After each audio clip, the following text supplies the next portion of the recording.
பாடிய பதியம் எதுவும் நமக்கு கிடைக்கல. நரையூர் சித்தீச்சரம், திருநறையூர் சித்தீச்சரத்திலேயும் நாவுக்கரசர் பெருமான அருளிய பதியங்கள் நமக்கு கிடைக்கல.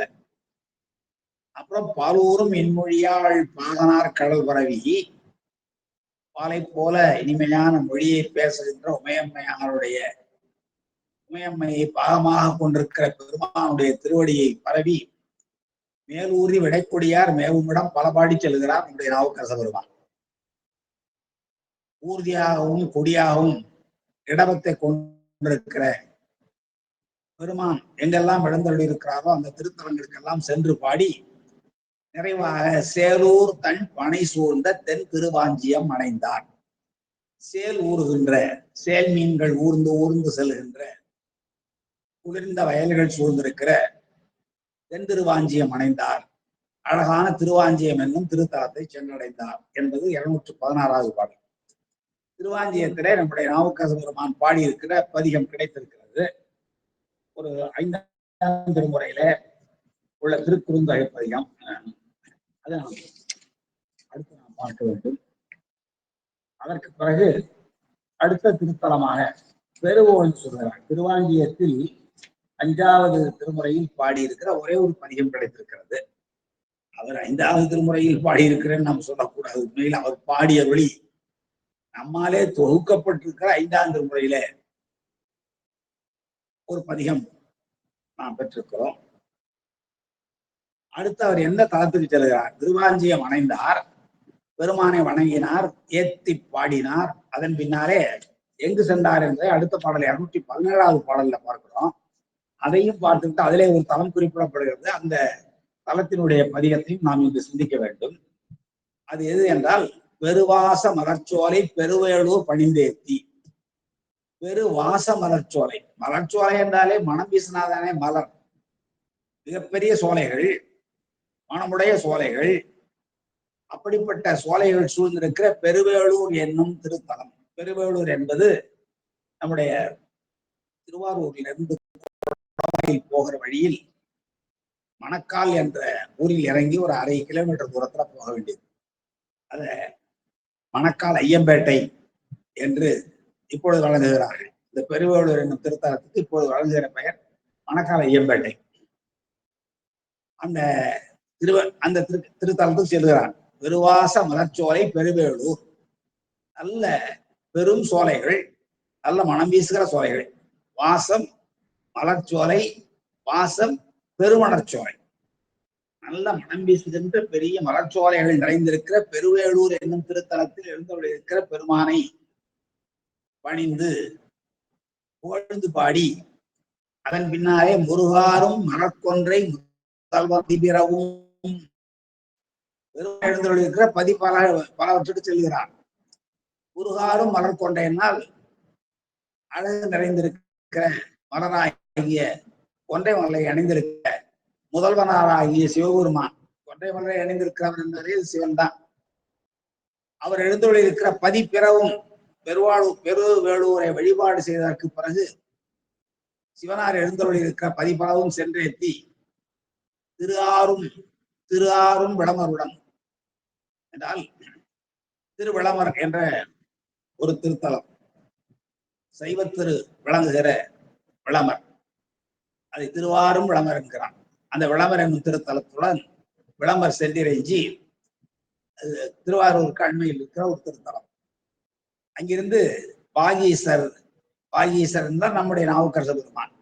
அவர் மறுவாரூர் எரித்தவர் தான் திருவாரூர் வந்தடைந்தார். மறுவாரூர் என்றால் பகைவர்கள் என்பது, நம்மோடு பொருந்தாதவர்கள், சைவத்தோடு பொருந்தாதவர்களாகிய திரிபுர அரக்கர்கள், அவர்களை எரித்தவர். மறுவாதவர்களாகிய திரிபுர அரக்கர்களை எரித்தவராக வழங்குகிற பெருமான் எழுந்தருளியிருக்கிற திருவாரூர் வந்தடைந்தார்.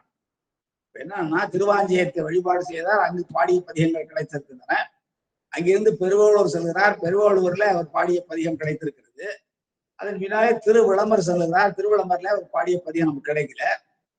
அங்கிருந்து திருவிளம்பரம் வழிபாடு செய்ததற்கு பிறகு திருவாரூர் வந்தடைந்தார் என்பது வரை இந்த பாடல் நிறைவுறுகிறது. திருவாரூர்ல ரொம்ப பதிகங்கள் பாடியிருக்கிறார். திருவாரூரில் நிறைய ஏராளமான பதிகங்கள் நாம் அவற்றை எல்லாம் சிந்திக்க இருக்கிறோம். இப்பொழுது இன்று நாம் சிந்திக்க இருக்கிற 2 பதிகங்கள், ஒன்று திருவாஞ்சியம், இன்னொன்று பெருவேளூர். இந்த மணக்கால் ஐயம்பேட்டை குறிப்பிட்டாங்களா அந்த பெருவேளூர். இந்த பெருவேளூர் என்பதற்கான காரணம் என்ன, அங்கே அவர் என்ன பதிகம் பாடினார் என்பவற்றை நாம் இன்று சிந்திக்கலாம். ஆக இந்த 2 பதிகங்களை மட்டும் இன்று நாம் சிந்திப்போம். முதல்ல திருவாஞ்சியம். அந்த திருவாஞ்சியம் என்னும் தலம் உங்களுக்கு தெரியும். இங்கே அதே போல குடவாயில் போற வழிதான் திருவாரூர்ல இருந்து குடவாயில் போற கும்பகோணத்திலிருந்து திருவாரூர் போகிற வழியில இந்த திருவாஞ்சியம் அமைந்திருக்கிறது. அந்த திருவாஞ்சியம் என்னும் திருத்தலத்தில் நம்முடைய நாவுக்கரசு பெருமான் பணிந்து இயற்றிய பதிகம் 5ஆம் திருமுறையில் 67வது பதிகமாக அமைந்திருக்கிறது. 5ஆம் திருமுறையில் 67வது பதிகம். அந்த திருத்தலத்துக்கு என்ன சிறப்பு என்றால், தேவாரமூர் பாடியதோடு மட்டுமல்லாமல் திருவாசகத்தில் கீர்த்தி திருகவலில் மணிவாசக பெருமானும் போற்றிய தலம் அது. திருவாஞ்சியத்தில்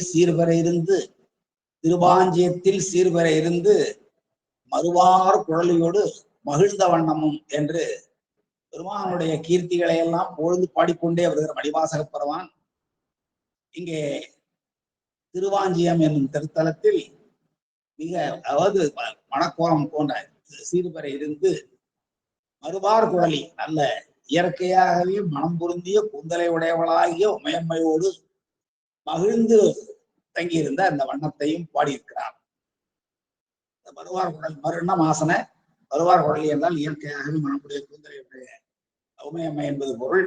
அத்தையுமே உமையம்மையினுடைய கூந்தலுக்கு இயற்கை மனம் உண்டு என்பது ஒரு பெரிய நக்கியருடைய வரலாற்றில் திருவிளையாடல் கோணத்தில் நாம் பார்த்திருக்கிறோம். அப்படி திருவாசகம் போழ்ந்த அந்த திருவாஞ்சியத்துல மற்றும் 2 பேரும் பாடியிருக்கிறார். ஞானசம்பந்த பெருமானும் பாடியிருக்கிறார், சுந்தரமுசாமிகளும் பாடியிருக்கிறார். நாவுக்கரசர் பதிகத்தை நாம் இப்போது பார்க்க இருக்கிறோம். அது திருக்குறுந்தொகை என்னும் 5ஆம் பதிகம், 5வது திருமுறையில் இடம்பெற்றிருக்கிறது. இந்த பதிகத்தை பார்ப்பதற்கு முன்பாக அந்த திருத்தலத்தை பற்றிய ஒரு சில குறிப்புகள் நாம் சென்ற வாரம் கூட பார்த்தோம் என்றாலும் ஒரு சிலவற்றை நாம் மீண்டும் நிலைப்படுத்திக் கொண்டு அடுத்து நாம் பதிகத்துக்கு செல்லலாம். அத ஸ்ரீவாஞ்சியம் என்றும் அந்த திருத்தலத்தை சொல்லுவாங்க. வாஞ்சியம் என்றால் வாஞ்சித்தல், அன்பு செலுத்துதல் என்று பொருள்.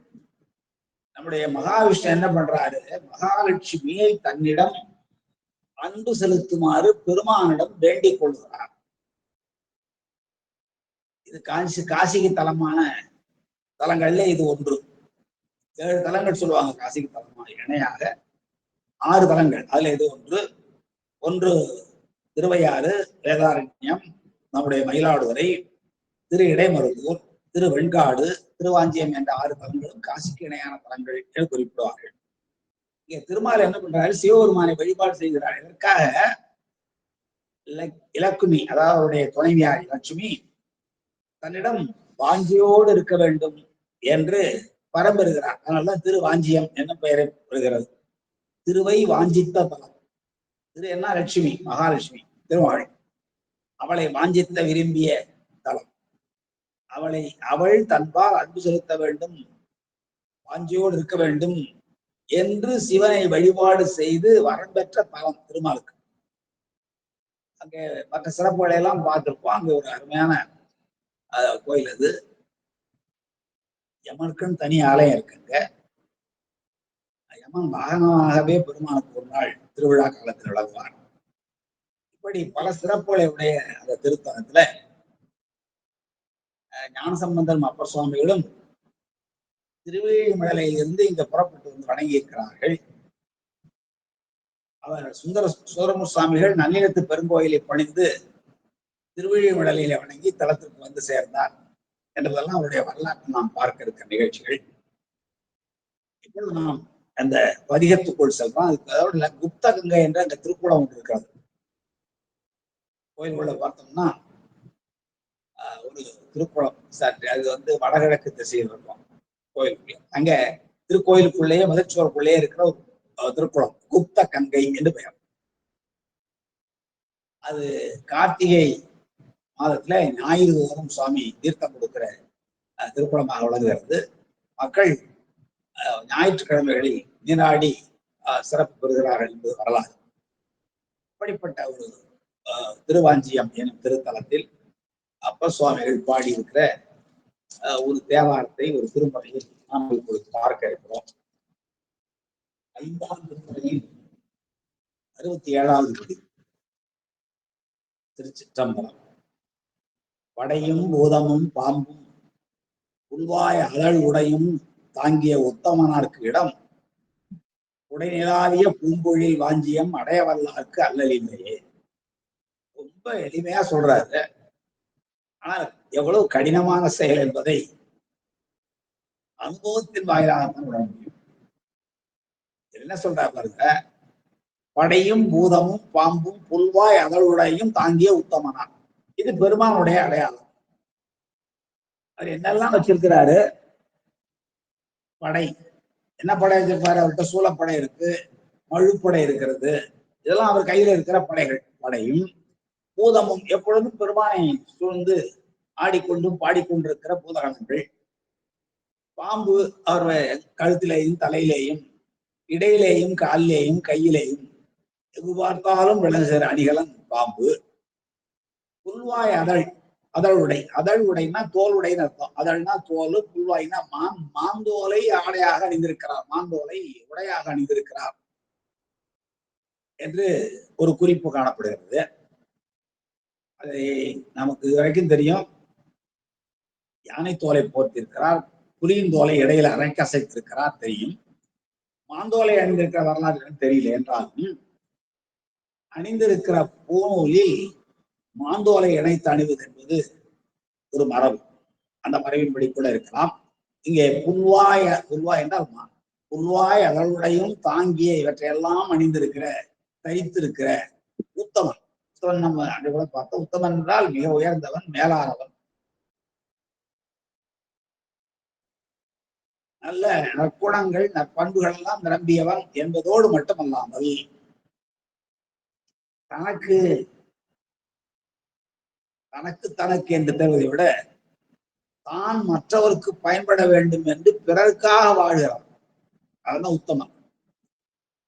தனக்கென முயலா நோந்தாள், தனக்கென முயலா நோந்தாள் பிறர்க்கென முயலுணர் உண்மையானே உண்டாளம்மை உலகம் என்று கடவுள் மாய்ந்த இளம்பெருவெழுதி என்ற ஒரு பாண்டிய மன்னன் இந்த உலகம் எதனாலே நிலைத்திருக்கிறது என்பதற்கான காரணத்தை சொல்லுகிற பொழுது, தனக்கேல முயலா நோந்தாள், தனக்கு தனக்கு என்று வாழாது மற்றவர்களுக்காகவே முயற்சியை மேற்கொள்ளுகின்ற மனிதர்களை தனக்கேல முயலா நோந்தாள் பிறர்க்கென முயலுணர் உண்மையானே. மற்றவர்களுக்காக வாழ்பவர்கள் இருப்பதனாலேதான் உண்டு ஆள் அம்ம இவ்வுலகம்.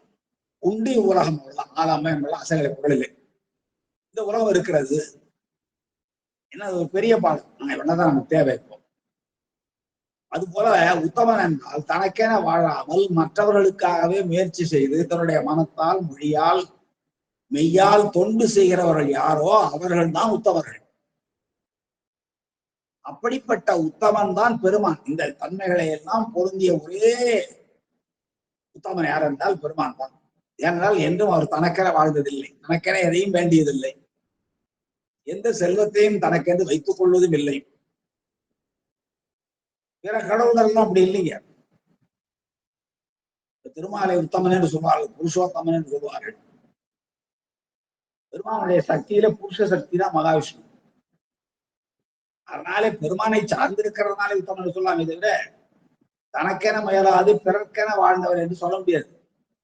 எனக்கு சக்கரம் வேண்டும், எனக்கு ஆழி வேண்டும் என்று 1000 மலர் கொண்டு நாள்தோறும் அர்ச்சித்தவர். அதனாலே அவரெல்லாம் பிறர்க்கென வாழ்ந்தவர் என்று நான் சொல்ல முடியாது. அப்போ தனக்கென முயலானோன்றாள் பிறர்க்கென முயல்வர் என்னால் சேர்ந்தான். அப்படிப்பட்டவர் இருப்பதனாலேதான் இந்த உலகம் வாழ்கிறது என்று வேற தனிப்பட்ட முறையில் அப்படிப்பட்ட மனிதர்கள் வாழ்வதனாலே இந்த உலகம் வாழ்கிறது என்ற அந்த கடவுள் வாய்ந்த இடம்பெறு எழுதி சொன்னாலும் கூட எந்த ஒரு மனிதனுடைய உள்ளத்திலேயும் தனக்கு அந்த உணவு இல்லாமல் இருக்க முடியாது. பழமொழியே தனக்கு மீதான் தான தர்மம் தான். சிவபெருமான் மட்டும்தான் எந்த நிலையிலும் தனக்கென்று வாழாமல் மற்றவர்களுக்காக வாழ்ந்தார். எவ்வளவு துன்பம் வந்தாலும் சரி, நஞ்சை அருந்தி உங்களை எல்லாம் காப்பாற்ற வேண்டுமா, நான் செய்ய தயார். எனவேதான் இங்க உத்தமன் இருந்தான் குறிப்பிடுவோம். இவ்வளவையும் தரித்திருக்கிற உத்தமன். படையும் பூதமும் பாம்பும் புலியலர் உடையும் தாங்கிய உத்தமன். இவ்வளவையும் தாங்கி இருக்கிற உத்தமன். அவர் கையில சூழப்படை இருக்கிறது, மழுப்படை இருக்கிறது, அவரை சூழ பூதங்கள் ஆடிக்கொண்டிருக்கின்றன. அடிகலனாக பாம்பை அணிந்திருக்கிறார், மாந்தோலை உடுத்திருக்கிறார், மாந்தோலை ஆடையாக அணிந்திருக்கிறார். இவ்வளவையும் தரித்துக் கொண்டிருக்கிற உத்தமனாக விளங்குகிற பெருமானுக்கு இடம் எது, எழுந்தருளி இருக்கிற இடம் எது என்று கேட்போமானால் உடை நிலாவிய பூம்பொழில் வாஞ்சியம் என்கிறார். கொஞ்சம் இடம் மாத்துவாங்க. பூம்பொழில் உடை நிலாவிய வாஞ்சியம். நிறைய மலர்ச்சோலைகள் பக்கங்களெல்லாம் சிறந்து விளங்குகின்ற திருவாஞ்சியம் என்னும் திருத்தலம் தான் நம்முடைய உத்தமனாருக்கு இடம். சரிங்க, உத்தமனாருக்கு இடம் திருவாஞ்சியம். அதை அடைய வல்லாருக்கு, அந்த திருத்தலத்தை சென்று சேர வல்லாருக்கு அல்லல் ஒன்று இல்லை, ஒரு அல்லலும் இல்லை, ஒரு துன்பமும் இல்லைங்கிற. ரொம்ப எளிமையா சொல்லிட்டாரு நம்முடைய பெருமான்.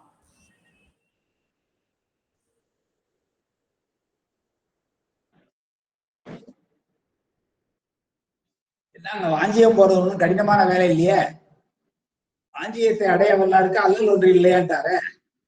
ஏன்னா நமக்கு ரொம்ப பக்கம் தானே. ஏதோ நன்னிலம் போய் மாப்பிள்ளை உப்பம் தாண்டி போனா வாஞ்சியம் வந்துட்டு தானே செய்யும், திருவாஞ்சியம். எனவே நம்ம அங்க தினந்தோறும் அங்க போறாங்க, நமக்கு அல்லலே இல்லையே அப்படின்னா, அப்படி அடைய வல்லான்னு சொன்னா எத்தனையோ பேர் தினந்தோறும் போகிறார்கள் வருகிறார்கள், அவர்களுக்கெல்லாம் அல்லல் இல்லையா என்று கேட்டால் எல்லா துன்பத்தையும் சொல்லுவார்கள். பிறகு அடைதல் என்றால் என்னவல் என்றால் அடைய வல்லார் என்றார் என்றால் அந்த திருத்தலத்தில் எழுந்தவள் இருக்கிற பெருமானுடைய புகழையெல்லாம் கேட்டு அந்த புகழில் அந்த புகழ் சரிதானா, வேறு யாருக்கும் இல்லாததா என்றதெல்லாம் சிந்தித்து தெளிந்த சிந்தனையோடு அந்த பெருமானை வழிபாடு செய்ய வேண்டும், அந்த திருவடி சிந்தனையை நம்முடைய உள்ளத்திலே கொண்டு வர வேண்டும் என்று அடைய வல்லார்க்குத்தான் அல்லல் ஒன்று இல்லை என்று இங்கே நாம் பொருள் கொள்ள வேண்டும். திருவாஞ்சியம் என்னும் திருத்தலத்தை அடைந்து விட்டால் நம்முடைய துன்பங்கள் எல்லாம் போய்விடும் என்றால் அது அவளை பொருத்தப்படாது. ஏனென்றால் நம்மால் போக முடியும். திருவாஞ்சியம் அது எப்படிப்பட்ட திருவாஞ்சியம்? பூம்பொழில் புடைநிலாவிய திருவாஞ்சியம். பூஞ்சோலைகள், பொழில்னா சோலை. மனிதர்களால் ஆக்கப்படாத எதுவோ அது பொழில், மனிதர்களால் ஆக்கப்படாத நீர்நிலை எதுவோ அது பொய்கை. இதெல்லாம் பார்க்கணும். நம்மாலே சோலை உண்டாக்க முடியும், தோப்போலை உண்டாக்க முடியும், மரக்காக்களை உண்டாக்க முடியும். ஆனால் பொழில் என்பது பெருமானால் உண்டாக்க. அப்படி அதனாலதான் 7 பொழில் என்றார். உலகமெல்லாம் உலகத்தில் பொழுது 7 உலகம் என்கிற பொழுது 7 பொழில் என்பார்கள். அந்த 7 உலகத்தை நம்மால உருவாக்க முடியாது, பெருமான் தான் நம்முடைய அதை தோற்றுவிக்கிறோம். எப்படி ஒடுக்குகின்ற காரணமாக விளங்குகிறானோ அதே போலவே தன்னிடம் இருக்கிற ஒரு சக்தியினாலே உருவாக்குகிற தன்மையுடையவர். எனவே பூம்பொழில் புடை நிலாவிய, புடை என்றால் பக்கம், பக்கங்களெல்லாம் சிறந்து விளங்குகின்ற சோலைகள் நிறைந்த திருவாஞ்சியம் அடைய வல்லாருக்கு, திருவாஞ்சியம் என்னும் திருத்தலத்தில் எழுந்தொழிருக்கிற பெருமானுடைய திருவடி சிந்தனையை கேட்க வல்லாருக்கு, சிந்திக்க வல்லாருக்கு, தெளிய வல்லாருக்கு அல்லல் இல்லை, எந்த பாவமும் எந்த துன்பமும் இல்லை என்று இந்த பாடலை அருமையாக துன்பமின்றி வாழ்வதற்கு. ஏனென்றால் நாவுக்கரசர் பெருமான் இன்பமே என்னாலும் துன்பமில்லை என்று உலகத்திற்கு உபதேசம் பண்ணவர். எந்த நிலையிலும், எப்போ காவல்கள் இழுத்து செல்ல வருகிற பொழுது இன்பமே என்னாலும் துன்பம் இல்லை என்று சொல்கிறார் என்றால் அது தன்னுடைய அனுபவத்தை மற்றவர்களுக்கும் காட்டுகிறார். எந்த துன்பம் வந்தாலும் கவலைப்படாதீங்க, பெருமான் உங்களுக்கு துணை இருக்கிறார். எனவே அப்படிப்பட்ட பெருமான் எழுந்தருளிருக்கிற திருத்தலத்தில் அவருடைய பெருமைகளை கேட்டு அவருடைய பெருமைகளை சிந்தித்து அவருடைய பெருமைகளை தெளிய வல்லாருக்கு, அப்படிப்பட்ட உள்ளத்தோடு அடைய வல்லாருக்கு அல்லல் ஏதும் இல்லை என்பதை இந்த முதல் பாடலுடைய பொருள். அடுத்த 2வது பாடல் பாருங்க. பரப்பையும் பசுவும் படுத்து, பரப்பையும் பசுவும் படுத்து பல திறத்தவும் உடையோர் திகழும்பதி. அந்த பதி எப்படிப்பட்ட சிறப்புடையதுன்னு சொல்லிட்டு வராங்க முதல் 2 அடிகள்ல. பரப்பையும் பசுவும் படுத்து பல திறத்தவும் உடையவர் வாழும் திகழும் பதி கரை பிறை சடை கண்ணுதல் சேர்ந்தது சிறப்புடைத்து வாஞ்சியம் சேர்வினை. சிறப்புகள் பலவற்றை தன்னகத்து கொண்டிருக்கிற சிறப்புன்னா வீடு பேருன்னு ஒரு பொருள் உண்டு. சிறப்பீனும் செல்வமும் மீனும் என்ற குரலுக்கு பொருள் பார்க்கும் போது சிறப்பு என்பது வீடு பேர் என்னும் பொருள் தருவார். அப்படி பரப்பையும் பசுவும் படுத்து எங்கு பார்த்தாலும் வேள்வி சாலைகளை அமைத்து வேள்வி பசுக்கள் வாயிலாக வேள்விகள் செய்து நம்ம ஞானசம்பந்த பெருமான் தில்லையிலே பாடுகிற பொழுது இரண்டாவது கற்றாங்கு எரியோப்பி என்ற பதியத்தில் அடுத்த பாடலாக பரப்பை படுத்தெங்கும் பசுகேட்டு எரிவோங்கும் சிறப்பர்வாழில்லை சிற்றம்பலம் மேய பிறப்பில் பெருமானை இந்தாள் சடையானை மரப்பில்லா கண்டீர் மையல் தீர்வாரேன்னு பாடுவார். அது அப்படியே தான் பாருங்க. பரப்பை படுத்தெங்கும் பசுகேட்டு எரிவோங்கும் சிறப்பர். யார் சொல்றார்? தில்லைவாழவர்களை சொல்றாங்க. எது பார்த்தாலும் வேள்வி சாலைகளை அமைத்து பசு வேட்டு என்றால் பசுவை வெட்டி யாகத்தில் போடுவது என்பது பொருள் இல்லை. பசுவேட்டல் என்பது பசு என்றால் நாமதான் நம்முடைய ஆன்மா தற்போதத்தை அங்கே இட வேண்டும், அவியாக இட வேண்டும். பரப்பை படுத்தெங்கும் பசுவேட்டு நம்முடைய ஆன்மாவையே இடுபொருளாக தற்போதத்தையே இடுபொருளாக இட்டு எரிவோங்கும் வேள்வியை செய்கின்ற சிறப்பர் என்று தில்லைவாழ்வரை நம்முடைய நாவுக்கரசு பெருமான் குறிப்பிடுவார், ஞானசம்பந்த பெருமான் குறிப்பிடுவார். அதுபோல இங்கே இந்த திருவாஞ்சியத்தில் இருக்கிற அந்தவர்கள் என்ன செய்கிறார்கள்? பரப்பையும் பசுவும் படுத்து, பரப்பை என்றால் வேள்வி சாலை. அது எப்படி சொல்லுவாங்கன்னா, உரையாசிரியர் எழுதுறாங்க, கருடன் முதலிய பறவை வடிவம் பொறித்த வேள்வி தூண் என்று ஒரு குறிப்பு எழுதுகிறார்கள். பெரிய யூபத்தம்பங்கள் எல்லாம் நாட்டிதான் ஊருக்கும் புறத்தே வேள்வி சாலைகள் அமைப்பார்கள். வேள்வி ரெண்டு வகையான வேள்வி. ஒன்று இல்லத்தில் நாள்தோறும் மந்தவர்கள் செய்கின்ற முக்தி,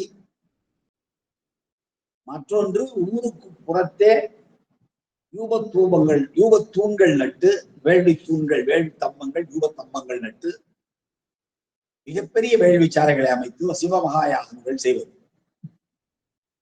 நம்முடைய திரு சேஞ்சலூர்ல பார்க்கலாம். அது போல இங்கேயும் பரப்பை என்பது கருடம் முதலாகிய பறவை வடிவம் பொறித்த வேள்வி தூண்கள் என்று சொல்கிறார்கள்.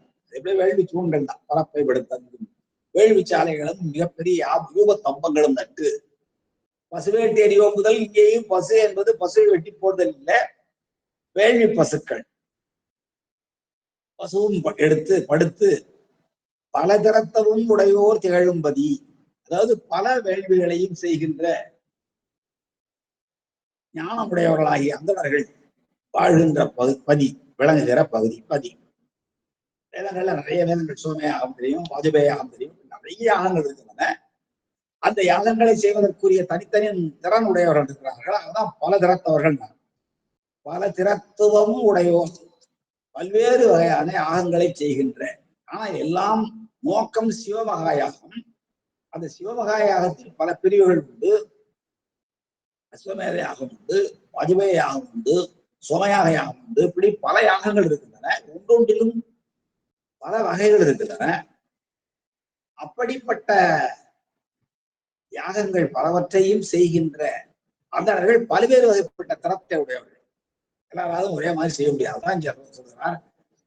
பல திறத்தவும் உடையோர் இப்படி பல்வேறு வகையான வேள்விகளை செய்கின்ற திறத்தை, வலிமையை, கூறுபாடுகளை உடையவர்கள் திகழும் பதி எது என்று நீங்கள் விரைவீரானால், கரை பிறை சடை நெஞ்சத்தில் கரையும் நஞ்சு கரையையும் தலையிலே பிறையுடைய சடாமுடியையும் உடைய கண்ணுதல் நெற்றி கண்ணையும் உடைய இவையெல்லாம் சேர்ந்திருக்கிற கழுத்தில் கரை நஞ்சின் கரையும் சடையில் பிறையும் நெற்றியில் கண்ணும் சேர்ந்திருக்கின்ற சிறப்புடை சிறப்பர் வாழ்நிலை. அங்கே சிறப்பர் என்பது அந்தவர்களை குறிக்கிறது, இங்கு சிறப்பு என்பது பெருமானை குறிக்கிறது. அப்படிப்பட்ட சிறப்புடை திருவாஞ்சியம் சேர்மினே என்று உபதேசம் செய்கிறார். அந்த திருவாஞ்சியத்தை சென்று சேருங்கள். திருவாஞ்சியத்தில் இருக்கின்ற இறைவனை, அவன் புகழை கேட்டு சிந்தித்து தெளிந்து அடையுங்கள் சேர்மினே, அதான் உபதேசம், சேருங்கள் என்று இந்த தவச்சிறப்புகள் பலவற்றையும் உடையது அந்த திருவாஞ்சியம். சிறப்புடை திருவாஞ்சியம், பல சிறப்புகள் தன்னகத்து கொண்டு விளங்குகிற திருவாஞ்சியம். அந்த நீங்க தல வரலாறு படிச்சோம்னா நாம் புரிந்து கொள்ளலாம். அப்படிப்பட்ட பல சிறப்புகளை தன்னகத்து கொண்டு விளங்குகிற திருவாஞ்சி என்னும் திருத்தலத்தை நீங்கள் சென்று சேருங்கள், இடைவிடாமல் சிந்தியுங்கள் என்றால் உங்களுக்கு எல்லா பயனும் கிட்டும். அதனாலே அங்கே நீங்கள் சேருங்கள் என்று உபதேசம் செய்கிறார் நம்முடைய நாவுக்கரசர். ஏனென்றால் அது பெற்ற அனுபவம். யான் பெற்ற இன்பம் பெருகையும் ஐயா, தான் பற்றி நின்ற மறைப்பொருள் சொல்லினேன் என்று நம்முடைய திருமூலர் சொல்வது போல, தான் பெற்ற இன்பத்தை மற்றவர்களும் பெற வேண்டும் என்பது சான்றோர்களுடைய எண்ணமாக இருக்கும். அதனாலேதான் நாவுக்கரசு பெருமான் திருவாஞ்சியம் சென்று தான் பெற்ற இன்பத்தை நாம் பெற வேண்டும் என்பதற்காக இப்படிப்பட்ட பதிகங்களை பாடி அருளி இருக்கிறார். அடுத்து 3வது பாடல் பாருங்க. புற்றிலாடு அறவோடு, புற்றில் ஆடு அறவோடு புனல் மதி தெற்று செஞ்சடை தேவர்கிறான். பதி எதுவென்றால் சுற்றுமாடங்கள் சூழ் திருவாஞ்சியம் பற்றி பாடுவார்க்கு பாவம் இல்லை. புற்றிலாடு அரவு, புத்துல ஆடிக்கொண்டிருக்கிற படம் எடுத்து ஆடுகிற பாம்பு. ஆடரவு என்பது ஆடிய அரவு, ஆடுகிற அரவு, ஆடும் அரவு என்று கலங்கலந்த பெயரச்சமாக வினைத்துறையாக விளங்கும். புற்றிலாடு அரவோடு புனல் கங்கை ஆற்றையும் மதி பிறைச்சந்திரனையும் தெற்று செஞ்சடை தேவர் வீரான், எல்லாவற்றையும் பொருத்தமாக தன்னுடைய சடாமுடியிலே அணிந்திருக்கிற தேவர்களுக்கெல்லாம் தலைவன் எழுந்தருள் இருக்கிற பதியாதன வினவியவானார் தேவர் வீரான். ஒவ்வொருவராலும் அறிவனா இந்த மூர்த்தியா என்று தேவதேவன் மெய்ப்பெரும் தேவதேவன் மெய்ப்பெரும் தேவகன் தென்பெருந்துரை நாயகன் என்று பாடுவான் அல்லவா. ஒவ்வொருவராலும் அறிவனா ஒரு ஆனந்த மூர்த்தியா. அப்படிப்பட்ட புத்திலாடு அளவோடு புனல் மதி தெற்று செஞ்சடை, செமையான சடை, சடை ஞானத்தினுடைய விரிவு. சடையை வழிபாடு செய்வதே வீடு வேருக்கு வழி. ஏனென்றால் ஞானம் வருமானால் அடுத்தது திறப்பது வீடு. சரியை கிரியை யோகத்தின் வழியாக ஞானம் பெறலாம். ஞானம் பெற்றால் வீடு வேறு கிட்டும். சடையே ஞானத்தினுடைய அடையாளம். அப்ப அந்த சடையை வழிபாடு செய்வதே வீடு வேற்றுக்கு வழி. அதான் இங்க பாருங்க, புற்றிலாடு அறவோடு புனல்மதி தெற்று செஞ்சடை தேவர் வீரான் பதி இதனில் சுற்றும் மாடங்கள், மாடங்கள் சுற்றி சுற்றி வழங்க பெரிய மாளிகைகள் சூழ் திருவாஞ்சியம். அந்த திருவாஞ்சியம் மாடங்கள் சூழ்ந்த சுற்றும் எல்லா புறங்களிலும் எல்லா வீதிகளிலும் மாடங்கள் சுற்றி விளங்குகிற திருவாஞ்சியம். அந்த திருவாஞ்சியத்தை பற்றி பாடுவார். திருவாஞ்சியத்தை அடைய வல்லாருக்கு அல்லல் இல்லையே. மறுபடியும் முதலடியை நினைவுபடுத்தி பாருங்கள். பற்றி பாடுவாருக்கு பாவம் இல்லையே என்கிறார். பதிகத்துல பயனும் சொல்றார். முதல் பாட்டுல அல்லல் இல்லை என்றார், இந்த பாட்டுல பாவம் இல்லையே என்கிறார். எந்த பாவம் வந்து சேர. அடுத்து பாருங்க, அங்கம் ஆறும் அருமறை 4ம் உடன் தங்கு வேள்வியர் தாம் பயிலும். மறுபடியும் சொல்றாரு, முதல்ல வேள்வி செய்கின்ற அந்தனர்கள் பல திறத்தார்கள் தங்குகிற இடம் என்றார் 2வது பாட்டுல. இந்த பாட்டு சொல்லுகிற பொழுது அங்கம் மாறும். 6 அங்கம் தெரியும். கர்ப்பசூத்திரம், சிச்சை, வியாகரணம், விருத்தம், சோதிடம், சந்தோவிசிதி என்ற 6 உறுப்புகள். அது அங்கம் மாறும்.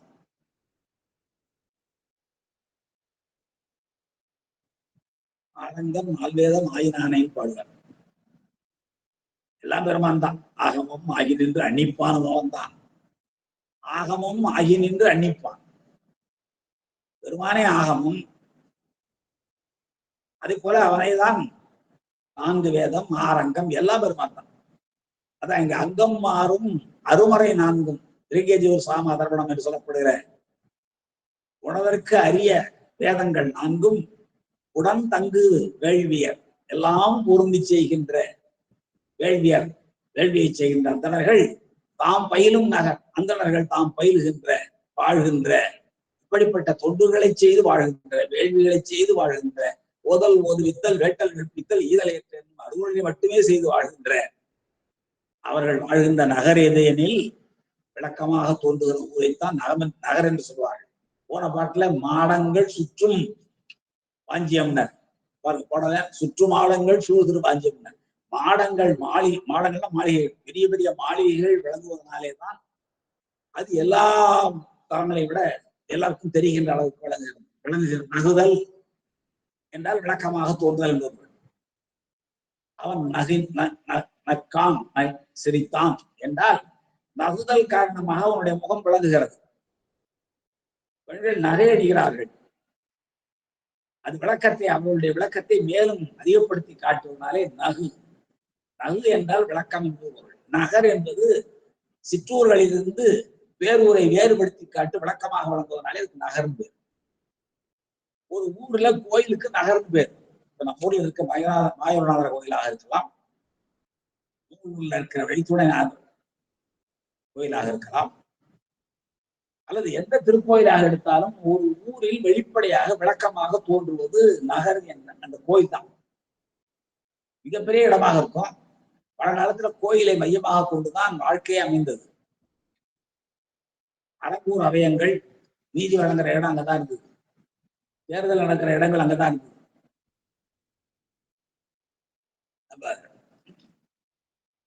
பல கல்வெட்டுகள் தெரிவிக்கின்றன. தேர்தல் குடவோல முறையிலே தேர்தல் நடந்திருக்கிறது. அரங்கூர் அவயங்கள் நீதிமன்றங்கள் இருந்திருக்கின்றன. பஞ்ச காலத்திலே மக்களுக்கு தேவையான பொருளை வழங்கிய இடமாக இருந்திருக்கிறது.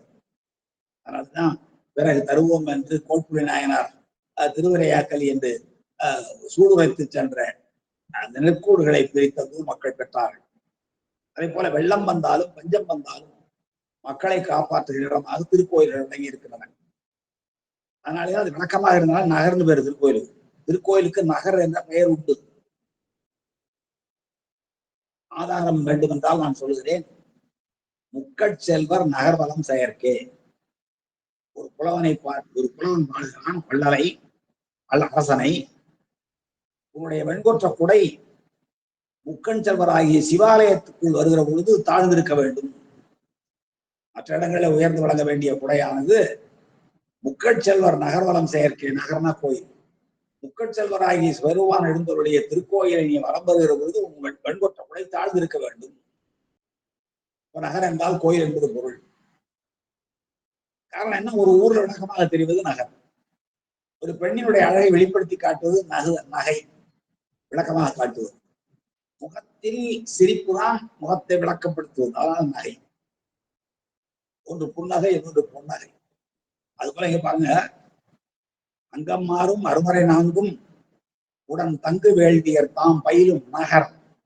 அவர்கள் விளக்கமாக தோன்றுகிற, அவர்கள் செய்கின்ற இவற்றையெல்லாம் செய்கின்ற அங்கம் ஆறங்கத்தையும் 4 வேதங்களையும் நன்றாக உணர்ந்த அதன் வழியிலே வேள்வி செய்கிறார்கள். அதான் முக்கியம்.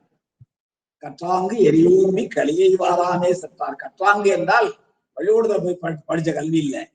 வேதங்களில் சொல்லப்பட்ட ஞானகாண்டம் கர்மகாண்டம் ஆகியவற்றை எல்லாம் கற்று அதன் வழியிலே வேள்வியை ஓம்புபவர்கள் கற்றாங்கு எரி ஓம்புவார்கள். அதான் எங்கேயும் அங்கம் மாறும் அறுவரை 4 தங்கு கேள்வியர், தங்கு வேள்வியர் நன்றாக இவற்றையெல்லாம் தங்களுடைய உள்ளத்திலே பொருந்த செய்து அதன் வழி வேள்வி செய்கின்றவர்கள் ஆகிய அந்தணர்கள் பயிலும் நகரம் எதுவென்றால் செங்கண்மால் இடமார் திருவாஞ்சியம் தங்குவார் நம் அமரருக்கு.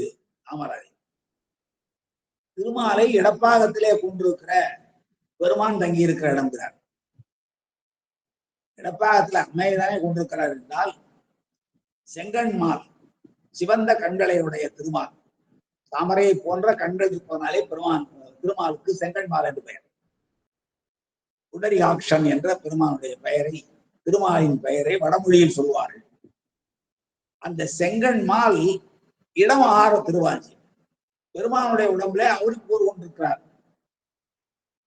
அதனாலதான் இருக்கு பெருமானுக்கு அந்த நேரத்துல அரியர்த்தன் பேர். அரியர்த்தர், அர்த்தநாரீஸ்வரர் என்றால் பாதியில் பெண்ணை கொண்டவர் என்பது பொருள். அரியர்த்தர் என்றால் அரி என்ற திருமாலை உடம்பில் பாதியாக கொண்டவர் என்பது பொருள். சங்கரநாராயணன் என்று சொல்வார்கள் தென் திசையில. அப்படிப்பட்ட செங்கண்மால் இடம் ஆர் திருவாஞ்சியம் தங்குவார். திருவாஞ்சியம் என்னும் திருத்தலத்திலே நிலைவேறுடையவராக தங்குவார். யார் என்றால் நம் அமரருக்கு அமரரை, தேவர்களுக்கெல்லாம் தேவராக விளங்குகிற பெருமான் ஸ்ரீ வாஞ்சிநாத பெருமான் அங்கே தங்கியிருக்கிறார் என்று இந்த 4வது பாடலிலே குறிப்பிடுகிறார்.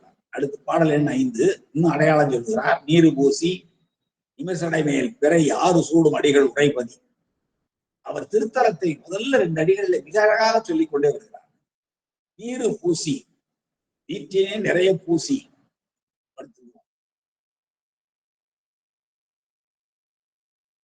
வெண்ணீர் சன்னித்த மேனியன் பெருமான், கங்காளம் பூசும் கவச திருநீர். அப்போ உடம்பெல்லாம் திருநீரை பூசி இருக்கிறார். அதனாலதான் சாம்பலை பூசி ஏம்பலிப்பார் என்று அடியார்களை சொல்வார் நாவுக்கரசர். நீரு பூசி நிமிர் சடை மேல் பிறை அணிந்து, நீரு பூசியதோடு மட்டுமல்லாமல் பெருமானுடைய அடையாளம் நிமிர்ந்த சடை, அந்த வார் சடை, புன்சடை, குறுஞ்சடை, நிமிர் சடை என்று பல வகையாக அந்த விரிசடை சடையை அடையாளப்படுத்துவார்கள். அதுல ஒரு நிமிர்ந்த சடை, அந்த நிமிர்ந்த சடையில பெருமான் பிறையை சூடி இருக்கிறார்.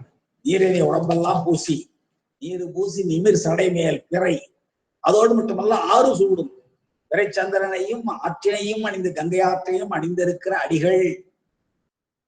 பெருமானுக்கு அடிகள் என்று பெயர் உண்டு. அந்த அடிகள் அமரும் அடிகள் உரைப்பதி, உறைந்த உரைகின்ற உரையும். பாருங்க, பெருமான் எக்காலத்திலும் ஒரு திருத்தலத்தில் எழுந்தருளி இருக்கிறார். உரைபதி என்னார், உறைந்தபதின்னு சொல்லல, உரைபதி என்றால் எல்லா காலத்திலும் பெருமான் அங்கே இருக்கிறார் என்பது. நாவுக்கரசர் காலத்தில் இருந்த அதே தன்மையோடு இன்றும் விளங்குகிறார். அதான் அடைய வல்லாருக்கு அல்லல் இல்லை, பற்றி பாடுவார்க்கு பாவம் இல்லை, ஒன்னும் ஐயப்பாடு இல்லை, எல்லாம் ஆச்சாரிய உபதேசம். அதனால்தான் அங்க திருவாஞ்சியம் சேர்வினை என்றார். அவர் அமருக்கு அமரவே என்றார். அவர் நீர் ஊசி இருக்கிறவர், நிமிர்ந்த சடை மேல் 6 சூடி இருக்கிறவர். அப்படிப்பட்ட பெருமானடிகள் பெருமானடிகள் என்று பாடுவார்கள். இங்கே திருக்கடவுர் மயானம் என்ற திருத்தலத்துல பெருமானடிகள் என்று பாடுவார். அப்படி 6 சூடும் அடிகள் உரைப்பதி, மாறுதான் ஒருங்கும் வயல் வாஞ்சியம். வயல் வாஞ்சியம், நிறைய வயல் சூழ்ந்த வாஞ்சியம் முன்னே பார்த்திருக்கிறோம். தன்பானையும் வயல் சூழ் வாஞ்சியம். அங்கே மாறுதான் ஒருங்கும், பயிர்களுக்கு வகையாக விளங்குகிற களைகள் எல்லாம் அற்று போகிற அர்த்தம். மாறுதான் ஒருங்கும், ஒருங்கல்னா அடிதல், மாறுன்னா பயிருக்கு மாறான களைகள், பயிர்களுக்கு மாறான களைகள் ஒருங்குகின்ற வயல் சூழ்ந்த வாஞ்சியம். தேறி வாழ்பவர்க்கு, அதை தெளிந்து வாழ்பவர்களுக்கு, அடைந்து வாழ்பவர்களுக்கு, தேறி வாழ்பவர்களுக்கு, பற்றி பாடுபவர்களுக்கு என்ற அந்த வாஞ்சியத்தினுடைய பெருமைகளை எல்லாம் நமக்கு சொல்லி அதை நீங்கள் தெளிந்து வாழுங்கள். திருவாஞ்சியம் என்னும் திருத்தலம்னா அமருக்கு அமரன் ஆகிய பெருமான் வழங்குகிறான். அது பல சிறப்புகளை உடைய திருத்தலம். அந்த திருத்தலத்தை அடைய வல்லாருக்கு அல்லல் இல்லை, அதை பாடுவார்களுக்கு பாவம் இல்லை. அங்கே தங்கி இருக்கிறார் அமரருக்கு அமரர். எனவே மாறுதான் உருங்கும் வயல் சூழ் வாஞ்சியம். கலைகள் முற்றிலுமாக ஒழிந்து, அப்ப மனிதர்களிலேயும் கூட கலை இல்லை. நாம் இது வழியாக அந்த ஊர்ல இருக்கிற மாந்தர்களும் எல்லாரும் நல்லவர்கள் என பொருளை உயிர்த்துடர் வைக்கிறார். மாறுதான், மாறு என்றால் பயிருக்கு மாறுபாடாக விலகுகிற கலைகள் அவையெல்லாம் விலகுகிற அழிகிற வயல் சூழ்ந்த வாஞ்சியம் என்னும் தலத்தை, அந்த தலத்தில் எழுந்தவள் இருக்கிற பெருமானை தேறி வாழ்பவர்களுக்கு, தெளிவடைந்து வாழ்பவர்களுக்கு, அதான் கேட்டு சிந்தித்து தேறி வாழ்பவர், தெளிந்து வாழ்பவர்களுக்கு செல்வம் ஆகுமே. அதை விட என்ன ஒரு பெரிய செல்வம்? செல்வம் கடலையத்தும் செல்வம் செல்வமே. பெருமான் தான் செல்வம். அந்த பெருமானுடைய திருவடியை ஏற்றுவதை விட மிகப்பெரிய செல்வம் ஒன்றும் மனிதர்களுக்கு வந்துவிட முடியாது. எனவேதான் தேறி வாழ்பவர்களுக்கு செல்வம், பெருமான் தான் செல்வம் ஆவார் என்று மிக அருமையாக இந்த 5வது பாடலில் சொன்னார். 6வது பாடல் இந்த பதியத்துல 2 பாடல்கள் நமக்கு கிடைக்கல, 3 பாடல்கள் கிடைக்கல, 7 பாடல் தான் கிடைச்சிருக்கு. எவ்வளவு அற்புதமான பதியம்! அற்று பற்றின்றி ஆரையும் இல்லவர்க்கு உற்ற நற்றுணையாவா உடைவது. அப்படியே அருமையான பெருமானுடைய இயல்புகளை சொல்கிறார். நாம மற்ற பற்றின்றி பெருமானுடைய திருவடி சிந்தனையோடு இருக்க வேண்டும் என்பார் நம்பியார். இவர் சொல்றாரு, சாமி எப்படிப்பட்டது தெரியுமா? எந்த பற்று இல்லாத எவன் இருக்கிறானோ, பற்று மட்டும் இல்லை, எந்த சுற்றமும் சொந்தமும் துணையாவாரும் யாரும் இல்லாத ஒருத்தன் எவன் இருக்கிறானோ அவனுக்கு துணையா வர்றவரையா நம்ம சாமிங்கிறார். திக்கற்றவர்க்கு தெய்வமே துணை. வந்தியினுடைய வரலாறு நீங்க வீட்டுக்கு மண் சுமந்த படத்தை பார்த்தீங்கன்னா அரசன் எல்லாருக்கும் வைகை கரையை அளந்து விட்டு இதை இந்த நேரத்துக்குள் அடைத்து விட வேண்டும் என்று ஆணையிட எல்லோரும் அவரவர்கள் பகுதி அடைக்க சென்று விடுகிறார்கள். விட்டு வாணிச்சியா அந்த வந்திக்கு மட்டும் ஆள் இல்லை. அவன் நேர சோமசுந்தர பெருமானுடைய கோயிலுக்கு போயிருந்தான்.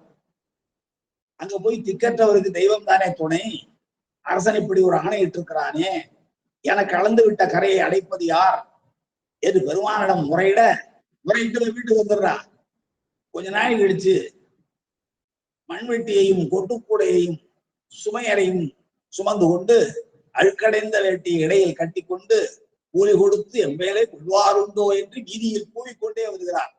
கூலி கொடுத்து என் வேலை கொள்வாருண்டோ என்று வந்தி இருக்கிற வீதியிலே வர அந்த அம்மையார் தன்னுடைய பணியாளாக ஏற்றுக்கொண்டு பிட்டை எல்லாம் கொடுத்து அதுக்கு பிறகு அனுப்பின வரலாறை நாம் அறிவோம். அப்படி யாரெல்லாம் துணையின்றி இருக்கிறார், பெருமானை மட்டுமே பற்றி கொண்டு வேறு எந்த துணையும் இல்லாமல் இருக்கிறார்களோ அவர்களுக்கெல்லாம் உற்ற துணைவனாக வாழ்வோம், நற்றுணையாக வாழ்வோம். பாருங்க, பற்றற்று அற்று பற்றுன்றதுல மாத்தீங்க, பற்றற்று நான் எனது என்று சொல்லுகிற எந்த அகப்புற பற்றும் இல்லாமல், பற்று அற்று முற்றிலுமாக அறுத்து ஆசையற்று இன்றி எதுவுமே இல்லாமல், ஆரையும் இல்லவர்க்கு துணையாவார் யாவரையும் இல்லாதவர்களுக்கு, இன்னும் சொல்ல போனா முற்றும் துறந்த துறவியர்க்கும் சொல்லலாம். முற்றும் துறந்த துறவியர்க்கும் நற்றுணையாரு சிவன் தான். அதே போலவே பற்றுகள் எதுவும் இல்லாமல் வாழ்கின்ற மனிதர்களிலே துணை இல்லாதவர்களாக இருப்பார்கள். ஆனால் அவர்களுக்கும் உற்ற நற்றுணையாவான். சுவாமிக்கு நற்றுணையப்பர்னே ஒரு ஊர்ல பேர், திருநனிவள்ளின்னு ஒரு ஊர் இங்க மயிலாடுதுறைக்கும் கிடைக்க செம்பனார் கோயில் பகுதியில நனிபள்ளி என்று ஒரு ஊர். ஆணை நமதே என்று பெருமான் ஆணையிட்டு பாடிய பதிகம் என்று சிறப்பித்து சொல்வார்கள். எல்லா பதிகமே ஆணையிட்ட பதிகம் தான். இந்த மாதிரி எல்லாம் பிரித்து பார்க்கிறதே போதா, தேவையில்லை.